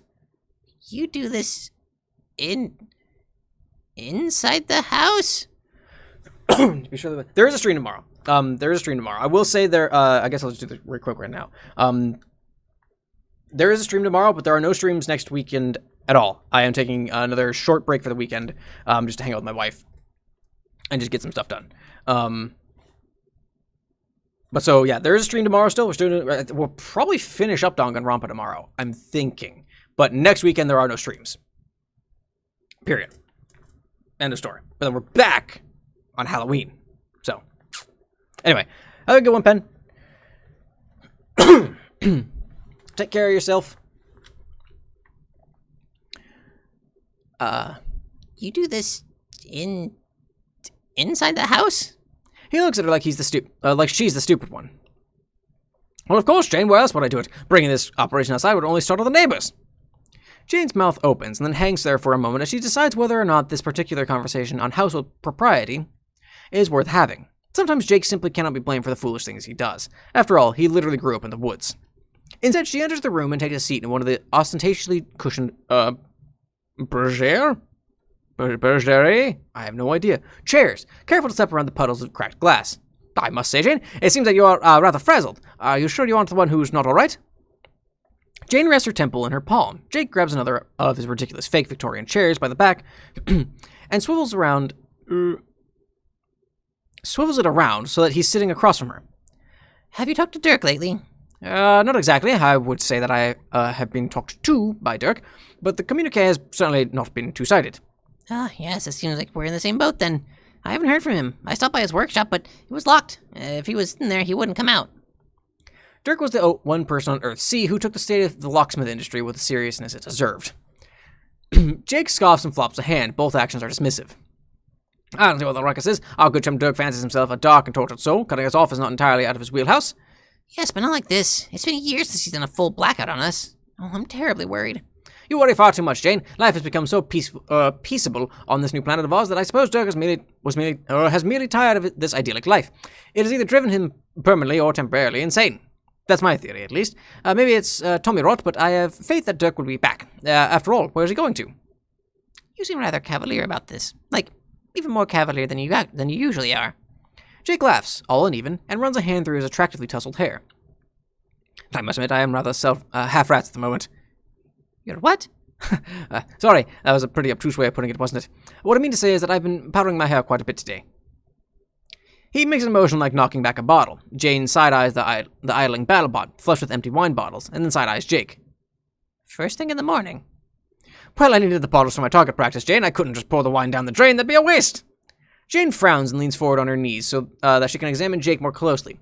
She sees it now, the unspecifically precise movement that comes from overcorrecting drunken body language, the unfocus of the eyes. That was a very detailed thesis he had on Dirk's potential psychology, almost like he'd been giving it a good think. She knew that Jake and Dirk were not officially together, and had not been for some time, but their lives were still that's always a word I never know how to fucking pronounce correctly. Inexorably entwined on basically every level for some reason she did not understand. One might even say codependently. No matter what he said, this had to be affecting him as well. Jane lets out a fluttering breath. You know what, Jake? You're right. It really would be a waste. She pushes out of the chair and goes to retrieve one of the unopened wine bottles sitting over the fireplace. They're all screw-top because Jake isn't that classy. In fact, he isn't classy at all. His veneer of classiness is about as authentic as an off-brand Halloween mask. Jane has no idea why she can't get him out of her system, even after all these years. She braces herself on the mantel and knocks her head back, taking a long, uninterrupted swig right from the bottle. Jeepers, Jane, slow down! Jane keeps gulping. She drinks until she can't stand, then breaks off, shaking her head and letting out an ungraceful hiss. Golly, that is cheap Merlot. Her vision is already swimming. Spilling a bit of wine on herself, she spins around to stare at the silent battlebot. It's got its hand out, waiting for her to hand over the bottle. Could you leave us alone, please? The battlebot tips its head at her with a click whir, and then looks at Jake, who, traitorously, offers exactly zero backup. Traitorously. Fucking can't read, idiot. Dejectedly, the bot shuffles its way out of the room, but not before dropping every single one of the bottles it was holding so that they make as much noise as possible when hitting the floor. It slams the door behind it. Ah, yes, Jane thinks. Scorched earth policy. That robot was indeed programmed by Dirk Strider. Jake is staring at Jane wide-eyed behind his spectacles. Jane, I must ask again, are you quite all right? Actually, no, I am quite not. I will say you seem really like you've got the morbs. She staggers back to her seat and takes another swig of disgusting wine. I canceled my presidential bid. What? I was under the impression that you were awfully chuffed about it. I was so incredibly chuffed about it, Jake, but Dirk called me just before his disappearance and told me to cancel everything, and so... Jane puts her face in her hand miserably. I canceled everything. Why, Jane, do you really need Dirk to run for president? I know that he had set himself up as your... plenipotentiary, but it seems to me that you have everything you need to win the day without him. Jane looks up at Jake from between her fingers and under her bangs. Well, yes, I suppose that I could run a successful presidential campaign on my own merits. Especially since Dirk and I developed most of our strategy together. But now that I pulled out, I can't just go back and tell them I've changed my mind. That would be so embarrassing. It would make me look wishy-washy. I can see the headlines now calling me a terminal flip-flopper. Also, somehow it just doesn't seem right without Dirk. Jake pries the wine bottle from her hand gently. He takes a drink from it less gently. Dirk has that manner about him, does he not? A way about him that makes you feel like whatever you do, as long as it doesn't involve him, doesn't count for dick. What the fuck? He sounds a little bitter. Jane blinks at him. I hadn't thought about it that way, but yes, ever since I talked to him, I have felt strange. Her whole body is numb and floaty. Sure, she chugged the wine, but it's strange to have gotten drunk so fast, isn't it? Especially since she spends several nights a month drinking much harder and fancier drinks at investor dinners. Jake passes the bottle back and she takes another drink. Strange how? Strange like you just explained. Like nothing I do matters. I should be more upset that I've spoiled my chance at running for president, but for some reason I can't find myself not really caring. And that's why I'm actually so upset about it, the fact that I don't care. Instead... When did Jake scoot his chair closer? They're sitting packed so tight now that his bare knees are brushing hers. The air between them is warm and wine-soaked. Jane takes another serious look at him, at his elegant jawline, his dark eyelashes, his handsome nose. It really is unfair that he's so good-looking while also being so Jake. But this is nice, she thinks. When was the last time they talked? Really talked. It's been such a long time that she's almost surprised how good he's being to her right now, considering that she walked in on him in peak English disaster mode. Was it always this easy to talk to him? Maybe because of the wine, and maybe just because she wants to. Jane reaches out and sets a hand on his thigh. She leans in closer until she can feel his breath on her face. Oh, this is mortifying to admit, but I've been thinking that perhaps I've been doing the wrong thing with my life. Instead of all this business politicking I've been doing, what I'd really like is to settle down and raise a family. Does that sound ridiculous? Why, that doesn't sound ridiculous at all. I suspect that I've never heard you express such sentiments before. Except, of course, for that time when you were under mind control and had me trussed up in your lair, as you pontificated villainously about using me as a breeding stud to create a blood lineage for your incumbent corporate space empire. Oh. You used to remember that. Jane, you're one of my most cherished friends. I couldn't possibly forget a single moment we spent together, no matter how sexually uncomfortable the situation may have been. Jane feels herself turn red. Why does she think this would be so easy? Jake English was kind of a slut, true, but also their relationship was an emotional minefield. She slides her hand down to cup his knee, rolls her thumb into the dip of the joint there, and tries to remember the drunken advice on matters of seduction Jade gave her once when she was foolish enough to take a weekend off and go on one of her and Jake's expeditions. She can't for the life of her remember the substance of any of her lessons, though. Jake is still staring at her, drunken and enraptured. She ventures deeper into his personal space. Fucking hell. Well, Jake, it doesn't always have to be that way. Putting business first, ignoring the good things in my life, chasing profit, I'm sick of it. I think that I could be loving. I could be a good wife, for the kind of man who needs a good wife in his life. Like, say, an eligible bachelor with 100 empty rooms in his house and no one to help clean them, who has been recently and mysteriously abandoned by his long-term companion, or whatever he was. Someone handsome and lonely who knows me well enough that we need not fear showing each other our less savory sides, such as being drunk at 9 in the morning. Oh, Jake, isn't that the dream? Jake slants close, casting a shadow over her face. His eyes are so green and they're glittering with naked adoration. For her. It's all for her. He notices a knuckle under her chin and tips her face towards him. Jane? He's so close that Jane thinks he might kiss her. She shuts her eyes and lets his husky wine breath wash over her face. Instead of kissing her, he says, I say this sincerely as one of your oldest and dearest friends. I hope that you have luck in finding a charming and bricky bloke who will summarily impregnate you with as much swiftness as possible and be a responsible father for your children. There's nothing for you I want more. Jane's mouth drops open. What was she expecting? But Jake doesn't register her mortification or frustration either. He just keeps smiling and gazing into her eyes, warm and drunk. Well then. With a deep sigh, Jane shoves Jake off of her and stumbles back to where his horrendous-tasting wine is stored. She pops open a bottle of briny-smelling Moscato and tips it back. This embarrassing encounter isn't going to forget itself. Isn't going to forget itself. Cheesy Pete's. We're still going to address the fact that they know they're related and they just don't give a shit. Like, that's the fucked up thing about all this. Like, they know. Fucking hell. It's just edginess for the sake of being fucking edgy, I guess. Candy 7. I don't think this will be the last one. Probably have a couple more. John's been spending a lot of time with Roxy lately, which also means spending a lot of time with Calliope, which is awkward, but fine. But it also means spending a lot of time with Gamzee, which is awkward and not even remotely fine. John, Roxy, and Calliope are taking a stroll through downtown New Prospect. Gamzee's here too, a couple feet behind John, doing essentially the same thing but that the other three are doing, which is walking at a leisurely pace, but he's being so weird about it that you can't really call it strolling. It's more like he's holding court, while somehow remaining in motion. Ever since he popped out of that fridge smelling like a sweaty foot, he's been all wise and sage-like. John considers that if he were using these two descriptors out loud, he'd make air quotes while saying them. He'd then say Gamesy's acting almost like a priest, which is a word he would also make air quotes around, due to how insanely full of shit John still believes him to be. Roxy and Calliope, however, apparently do not believe him to be full of shit for some reason. Isn't that nice? Huh? Gamgee's leading a line of adoring carapacians trailing behind him, telling them stupid fake Zen stuff like, "You gotta stop to smell the seed fronds, my dudes." Not to be specious or something, but the sight is kind of worrying because John knows all too well how susceptible carapacians are to grassroots populism. He has it on good authority that virtually any schmuck can blunder in a crowd of them, say a few inspirational words, and incite revolutionary fervor amongst the masses. John tries his best to ignore it and walk ahead, but Roxy loops her arm through his and pulls him back. "We're here, check it." Where's here? Me and Callie's fave cafe. It's a nice place. Oh, fucking too high. It's a nice place. Big, oval windows, flowers on all the tables. It's got a French-ish aesthetic. John says ish because everything on Earthsea is sort of ish. Alternian-ish, Durst-ish, Japanese-ish. He'd even describe the sky as being kind of blue-ish. Sometimes it's more turquoise than anything. Too crisp and bright, like the old Earth sky was as seen through a pair of tinted optic glasses. John doesn't mean to be cynical about it, but he guesses that that's just the mood he's in. Maybe it has something to do with the fact that Calliope insisted on including an unbelievably smelly clown on an otherwise perfectly pleasant stroll. That's it? We're going to a coffee shop? I got out of bed for this? LMAO. Oh, John, you're so funny.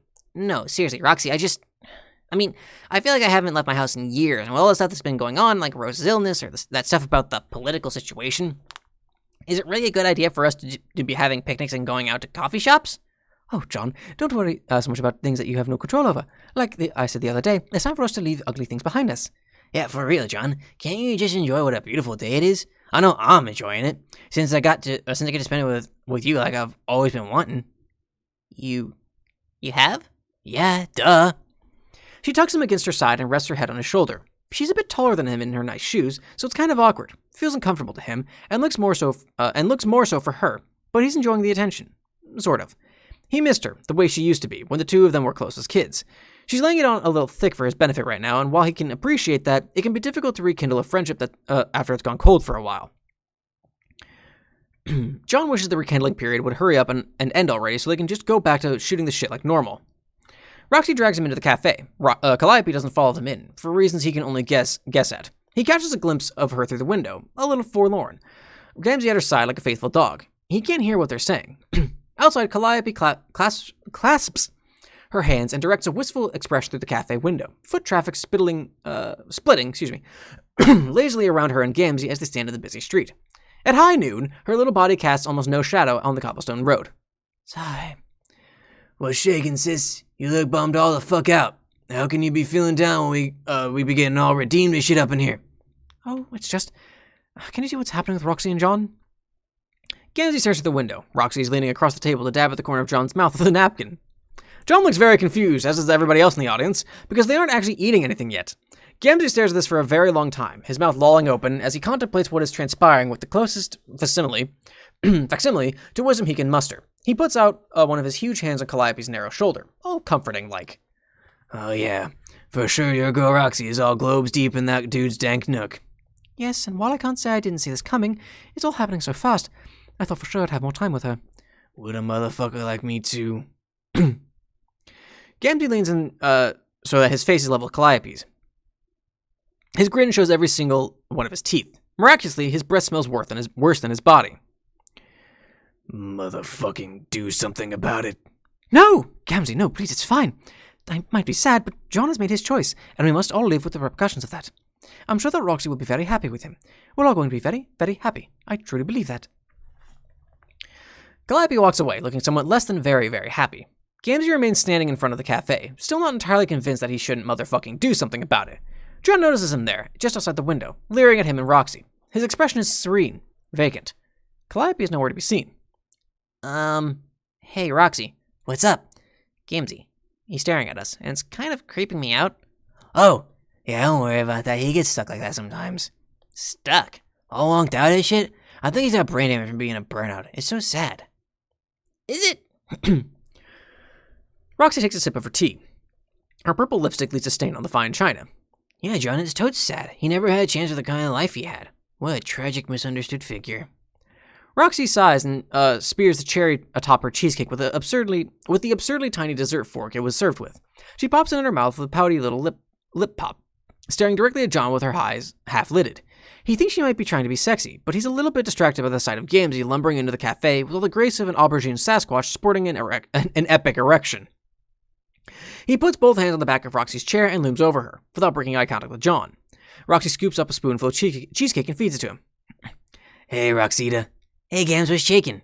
Callie went all running off. Ugh. Aw, hope she's feeling alright. She's motherfucking fine. She says some noise about because of what John did. We're all gonna be one happy family of fucking ninjas for motherfucking ever. What? Gamzee, you're one silly dude. To be honest, pretty psyched to see you going through all this redemption shit. I bet you're gonna make a baller part of our great ensemble if you're given the chance. John attempts to furtively gesture his disapproval with the entire situation toward Roxy by vaguely swiping his neck in a horizontal direction with his fingers, but she doesn't notice. Instead, she puts her fork down, slides her chair out, and springs to her feet with an abundance of this newfound enthusiasm he's been struggling to understand. BRB, gonna hit the ladies' room. Back in you suckers. Alright. John in the date's repulsive third wheel watches as she scurries to the back of the establishment. The moment the door to the bathroom closes, Gamzee lumbers into a sitting position across the table from John, without the slightest deviation in his heinously awkward comportment. He puts his forearms on the table in front of him, folds his hands, and gazes into John's eyes with what he has come to identify as Gamzee's signature brand of faux sincerity. My fucking guy. My dude and my ninja alike. My horn dog. My horn to the motherfucking dog. Waiter, help! John desperately waves to help. John desperately waves to attract some service in the hopes that it will provide a social buffer for the appalling interaction that is presently taking place, but no carapacians seem to be close enough to heed his request. I see what's fucking up, my good Verta brother. All it's about I can say is game recognizes motherfucking game. You got no secrets from this motherfucker, egg boy. A man stands locked in another man's hunger trunk long enough, ain't got much left to fucking hide from one another. Actually, that wasn't even my fridge. It was Jane's. I mean, we've basically got the same Shut the fuck up. I'm getting real at a motherfucker right now. I've been redeemed, yo. I said my sorries and redeemed the shit out of myself, didn't you see? Yeah. So it's incumbent on a motherfucker to spread the redemption. You should get your redemption on too, my choicest of dudes, my dankest of dogs. See? A motherfucker knows. You got this bitch on a rope. It's time to pull her into your tent. I can smell it on you, brother. You've wasted years letting this premium hoe slip through your fingers. Less fucking conscionable than any crude stunt I pulled in my day, I must tell you.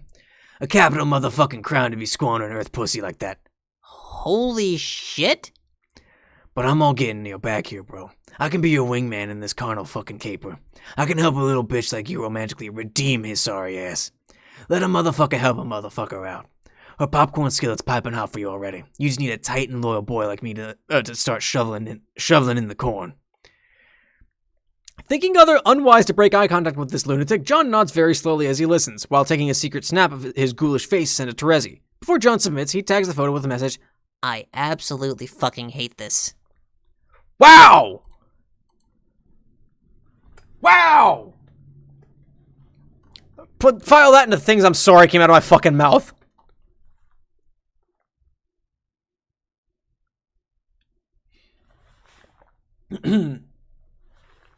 Fucking hell. Alright, this will probably be the last one. Candy 8.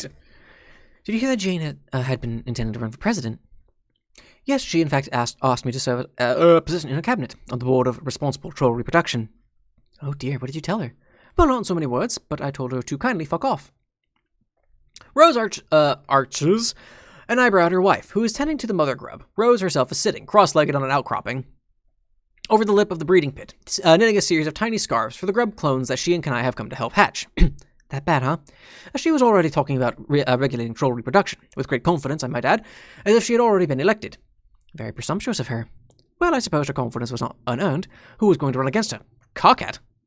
Kanai laughs to herself, more fond than mocking. Rose turns over another row on her scarf with dexterous ease, switching the knit pattern without missing a stitch. From behind her knitting, she watches Kanaya check the shell thickness of a batch of eggs. Her wife is luminous in the early morning light, her rainbow trinker skin soaking in the pink light and reflecting it back like the inside of a snail shell. I don't think Karkat would be such a bad candidate, actually, depending on certain factors, I mean. I'm assuming that, in this theoretical scenario, Dave is handling the economy? Oh, of course. Okay, in that case, it might have all worked out in the end. Oh, doubtlessly. I have great faith in Karkat and always have. However, I also am not certain that he could, step out of his hive without catching on fire. Swifer, could you not Swiffer, what the fuck? Swift the mother grub so vigorously. Swiffer? Swiffer? What? I'm sorry. Oh, sorry, man. Oh, there's a new troll. Oh, okay. Oh, sorry, ma'am. Swiffer, I'm assuming it's supposed to be pronounced Swiffer. Egg Mop is Kanaya's overeager but well-meaning jade-blooded assistant. She talks a little like a parody of a 1920s newsboy archetype, which Rose can only theorize has to do with Jane's influence on the culture. It's my new troll. Later, Don. Have a good one. Glad you could stop by today. Swifer, no swiping. That's what I thought. I was like, what? I'm just trying to get her nice and clean. I heard the new prospect honograph is coming by later. Fucking hell. Scrub up some pics. Fucking, I'm done with it. Fucking, you're done. You're never speaking again. Swifer is at the center of the breeding pit, knee-deep in birthing juice as she mops down the mother grub's exoskeleton. The parturition of troll grubs is apparently an arduous and grisly task, one that has stained the mother grub's shimmering white exoskeleton rainbow dark with various secretions. Rose takes a moment to feel grateful that her current relationship alignment leaves no chance for her to ever be human pregnant. Not that she has any particular distaste for motherhood. It might be nice to adopt a little troll grub once the whole ball on natural reproduction gets rolling. Swifer adjusts the rate of her swiffing to a more acceptable level of vigor. She shines up the last of the segment she's working on, then twirls them up over her wrist with a martial flourish that absolutely recalls the fact that she is from a natural-born warrior species. She then gets to work washing the mother grub's horns. What's this about the hornographer? It was not even a 1920s written answer. 1920s written is very close to what Jake has, actually. Wow, now we got to see here. Oh, like fucking, Vicade had a very 1920s, 1940s radio announcer voice. Kimiko bathwater. Ugh, birthing juice. Transatlantic? I don't know. It's the way they taught in theater. Like, that's the reason, like, when you watch old movies, everyone has like, the same accent. That accent doesn't exist. That accent was taught for film and taught for theater specifically. Anyway. What's this about the hornographer? Since when has the press taken an interest in our activities down here? Oh, yes, you were busy dying when I set all that up. The mother grub is mature enough that this year to process inseminated distillery for the first time in our history. If the government gives us the go-ahead, we can begin breeding trolls. I fucking saw an eyebrow. Breeding trolls natural way next month. I arranged a newspaper story when Jane asked you to sit on the board for responsible troll reproduction. Yes, the first thing I did immediately after screaming into a pillow was to call my acquaintance at the paper. Now that she isn't running, it doesn't seem very important, however. Actually, I'm not terribly interested in politics at all. Without anger motivating me, I began to think about how it's probably very irresponsible for any of us to use our influence in such a way. I agree. In fact, I just assumed that most of us had arrived at such a conclusion. Not Jane, apparently. Or Dave, I'm sorry to say. There's a third member of their special social group who definitely hasn't arrived at the conclusion that his power and influence should be meted out responsibly either. Neither of them speak his name, however. For some reason, it feels like a shadow passing over the sun. A brief spike of pain flickers through Rose's head, a bolt that strikes between her eyes and splinters out. There is color and light behind it, a vision that tears through the material reality in front of her and gives her a brief glimpse into a parallel reality where things are very different. It's gone as soon as she notices it. The image never materializes. She ties out the last row of her scarf and unwinds her knitting needles from the wool, a serene smile tugging at her lips. Since waking up in the hospital, she has stopped worrying altogether about what might be happening in splintered timelines. She has stopped worrying, in fact, about almost anything at all. A pleasant breeze rustles through her hair, carrying the sweet scent of early spring from the mouth of the chasm. Rose closes her eyes for a moment and breathes it in. Taking just 1 minute at a time, a day can be filled with hundreds of perfect moments. Well, whatever inconvenient party-ruining opinions Dave and Jane might have about the economic future of our planet, it's all in the past. I have a very good feeling about where things are going now. I see, so are you a seer now? No, but I can make predictions based on existing evidence, and I can spend every day like this doing the work that I was born to do with the person I am most fond of in the world by my side. I believe that I can handle anything. Did you really use dialogue like that to win my heart, or are we getting complacent and incredibly uncool in our old age? I convinced you to marry me. I don't think that I am obligated to be cool anymore. Kanaya, you're the coolest chick I know. What? What are you doing with your hands? Oh, you know, one of these. Just one of these. Please don't tell me you're attempting to do the Strider thing. That thing he does where he pretends to operate an invisible record player. God. Who's the cool one now? Well, it sure isn't you. Ma'am and Ma'am's wife. Banks closed, ladies. The first... oh, excuse me, that's Swifer. Fucking... You're speaking again! Ma'am and Ma'am's wife. Banks closed, ladies. The first egg is hatching already. Okay, with that, I guess. Fuck it. Kanaya twirls on her heels, skin flickering bright as she lifts her skirt and jumps into the breeding pit. Rose sets down her needles and follows, walking along the edge of the pit to the place closest to the eggs. She crouches to watch the miracle of life begin. She's never taken the time to come down here before and see the grubs hatch. Probably because she's been too busy diminishing melodramatically on the couch to take an active interest in her wife's life calling. The grub is already chewing through the chitin eggshell with all its little legs moving sinuously in offbeat concert. Swifer is sniffling. She makes the motion of wiping away a tear, somewhat cartoonishly. Golly gee, oh my, this part always makes me tear up. Kanaya dips down to help the grub out of the shell. Her skirt trails through a puddle of birthing jelly, but she doesn't seem to care. There's an odd expression lighting up her face, in addition to the literal light emanating from her skin. She tears away the last chunk of the shell. It's mottled and rough, like a rock on the outside, but has a layer beneath, like mulched flesh. Kanaya's hands are soaked blue with bloody yolk when she finally lifts the grub and holds it to the light. Rose, look! Rose looks. All troll grubs appear kind of samey, but this one has a familiar look about her. Asymmetrical horns, one crescent, the other harpoon-like. A mussed mane of hair, and a mischievous glint in her beady little eyes, particularly one with seven pupils. Friska? Pretty close. A reasonable genetic approximation. This brood has been utilizing a slurry consisting of genes from our original group of 12 trolls. Most of this results in unique individuals, but sometimes very close copies occur, as with the case of ancestral descendancy. So, Vriska would be this troll's ancestor? Yes. Wow. Rose, I think this is a sign. A sign of what? Haven't we been talking about adopting a grub? Eventually, yes, but a natural-born grub. Don't you think it will be somewhat awkward, us raising a clone of your sort of ex?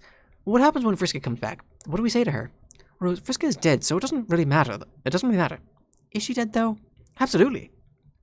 There are two things of which I have no doubt: that you and I are going to be happy for the rest of our lives, and that we are never ever going to see Vriska again. Baby Vriska wiggles her 6 talons. Kanaya cradles the little grub against her chest and pokes it in the nose. The grub reacts by blowing a bubble of bright cerulean yolk membrane out from between its lips. To her own surprise, the sight melts Rose's heart in an instant. The emotion that hits her feels like one of her old visions. Suddenly, she can see her and Kanaya's future so clearly, like a map rolled out at her feet and stretching far into the horizon. Kanaya is right. Vriska is dead, and despite everything, she died a hero. Vriska was a complicated figure of contrasting extremes. Her heroic actions were matched in scale only by her monstrous ones, and since no one had actually witnessed her end, it was impossible to say which side the pendulum swung and judged her death, heroic or just. It would be a fitting memorial for her and Kanaya to raise a version of Vriska who would be given every chance to make good on her noble characteristics. A true symbolic redemption arc. Something about the thought appeals to Rose's taste for the dramatic flourish. It would be proof that this was all worth it in the end. The destruction of multiple universes, the death of Kanaya's friends, the circuitous rites of suffering experienced by the nearly infinite splintered versions of every being to inhabit Paradox space. Rose loves her wife fiercely in this moment, the new mother of her species, framed in a literal halo of light. She can't contain her excitement. She leaps into the pit with Kanaya and runs to embrace her, not caring about the irreversible rainbow-colored stains that she's smearing into her dress. Oh, Kanaya, you're right. We're going to be so astonishingly happy. All right, we're going to call it there. On Candy 9. We're going to save here so I know where we're at. Let's get back up here. All right. So that's it for today's stream, everybody. I hope y'all enjoyed it. Thanks everyone for hanging out on the stream today. So before we get into the outro portion, I guess. So yeah, just a reminder, I am streaming tomorrow. I think we're finishing up Danganronpa. There are no streams next week. It's on Saturday or Sunday. I'm spending time with my wife over the weekend because these last few weeks have been very stressful. So we're just gonna take some time to just relax and just not really do anything. But on Halloween, we're going to back to our regular scheduled content. So streaming on Halloween, October 31st. And I'm actually going to start streaming in the mornings also. Because I wanted to actually play games on Twitch. And like while I'm playing Danganronpa, reading through all this Homestuck is something I still want to keep doing and get through everything. But so from 11 to 1 o'clock Eastern Standard Time, I'm going to be playing games. I don't know what I'm going to be streaming exactly. But I'm actually going to be using Twitch for its intended purposes, which is streaming video games. So there'll be 2 streams on Saturdays, starting on Halloween. One at 11 o'clock Eastern time and one at 2 o'clock Eastern time. That 1 o'clock hour is for me to get something to eat in between streams. Because my wife always works on Saturdays, and every morning I wake up and I just sit like a lazy asshole playing video games, and I'm like, I could do this on stream. Why am I not doing this on stream?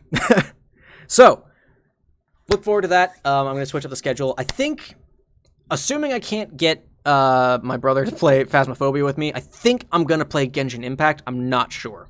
Not sure yet. We'll see once Halloween rolls around.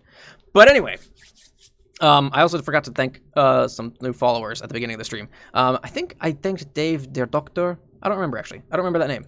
But thank you, Dave, their doctor, and Thief of Light for following over the last week. But that's it for me. That's it for me. Thanks, everyone in the chat for hanging out and watching. I hope you all enjoyed it. We got through meat and everything. If you're watching the VOD on YouTube later, if you liked it, make sure you click the like button down below. And subscribe to keep up with my stuff. New videos almost every Monday and Wednesday at 1 p.m. Eastern Time. There's a link down in my description that take you to that. I don't know when I'm going to do the VOD for the Saturday ones. That I need to figure out. But anyway, I have my schedule down on Twitch. You can see it there and everything like that. There's a link down in the description for that. Comment, what was your favorite part about all this? Was it ending meat or starting candy? It was more or less the same thing, but I guess it's a little different. I don't know. But share with your friends. If you have friends who didn't want to actually read the epilogues themselves, or don't want to take the time to go through all of Homestuck, show them this series, and let me read it to them, and we can all suffer together, I guess. But anyway, once again, thanks everyone in chat for hanging out today. Thanks everyone who watches on YouTube later. Hope you enjoyed it. Stay safe, stay healthy, take care of yourselves, and I hope to see you next time. Later, everybody. Boop-a-doop, boop-a-doo-doo-doo.